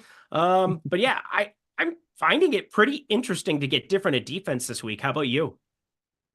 I let the Sims take me for a ride as normal. I think the Titans are popular because they're 2,300. But just perusing the differences in projections, we're talking, this is one of the tightest projected defensive slates I can remember in a while. So I'm not surprised the Sims just prefer getting different based on some leverage here, because if the salary gap is so narrow between these defenses, maybe you do just want to go all the way down to the bottom. The problem is like everyone's doing that. Right. So I got Dolphins, Jets, Patriots, then Titans as my most exposed defense, but I have a lot more defense spread across the board compared to normal. Yep, I'm with you. It is going to be, it's just kind of the product of the slate and spread out. I'm happy to fire up a number of different ones here. Tennessee, obviously, there's lots of ways Minnesota just puts up 21-24, doesn't turn the ball over the way they did ludicrously last week. Sam Darnold, let's tighten it up, my friend. But yeah, defense is very spread out for me this week. I've just generally noticed with the Sims that we kind of get concentrated defenses around some of the chalk. We're happier to eat it. That does not seem to be the case this week. I kind of love that for tournaments because that's the way my brain wants the defensive functionality to work. Like that's the way it wants things to play out, but that's not always the reality of it. Yeah, and the Sims do a great job parsing some of that for you. I remember 2-3 years ago when I'm trying to figure this out by myself, and I would just almost never play a chalk defense. Sometimes you can. That's not how it works out today, according to our data. But it's not like I have zero of the chalk defense. Titans are my fourth most owned. I'm going to have a decent amount of them, but they're not my most owned. Like last week, I think I was right on the chalk defense. Yeah, you were. What was not that I personally was right. Like the Sims had me on the chalk defense more than this week. Correct. And that's what I was kind of pointing out with it. If you guys are playing along at home, which I hope you are, I hope you guys are building along with us here as we go through things. But that's going to kind of round it out here. Let's do our Matt's wagon of the week. I just want to see the graphic one more time. We're just going to call it the wagon of the week because that's what basically we're asking for. We're looking for a touchdown. We're looking for 100+ yards, either in the receiving or rushing category. Who is that going to be today, Matt? I can do a running back or a receiver. You could do either one. You could do both if you really wanted to. God, that blankie. Jahmyr Gibbs. God, I love you so much. And he could do both. Not likely, but. Yeah. Well, Isaiah likely plays for Baltimore. He's not your pick. I won't let you. No, I was making a joke. Not that you'd be able to tell. Who's your pick? Devon Chan. Oh, I love it. Yeah, Devon Chan. He's absolutely going to be that. Let's do one contrarian one for the people because yes, well, it's fun. I want to get freaking naughty actually. Let's go sub 5,500 anywhere on the board on DK. 100 and a tutty again. Pop Douglas. Oh God, Demario Douglas. I had to force myself to get him in some lineups. I just had to. Couldn't even. Elijah Moore gets it done for the people today. 4,300 gets me off of some of this 3K disturbingness that I'm looking at here in some lineups. But friends, that is going to do it for another NFL Live Before Lock. This was very, very fun. Once again, it's always fun to hang out with my friend Matt. We give each other a hard time from time to time, but he's generally pretty nice about it as we go along. And, well, he needs to go watch some fucking Adam Sandler movies, that's for sure. But go follow him at Matt_Gajeski over on the Twitters. Follow me at Eric Lindquist. Matt, any final words for the people as we get out of here? Yeah, thank you guys for always hanging out with us on Sunday morning. It's a blast. We love having you, and hopefully we make some money today. So thank you. You guys are the engine of the show. Guys are the engine of the show. That was beautiful. Holy cow. And totally redeem yourself. Name the movie.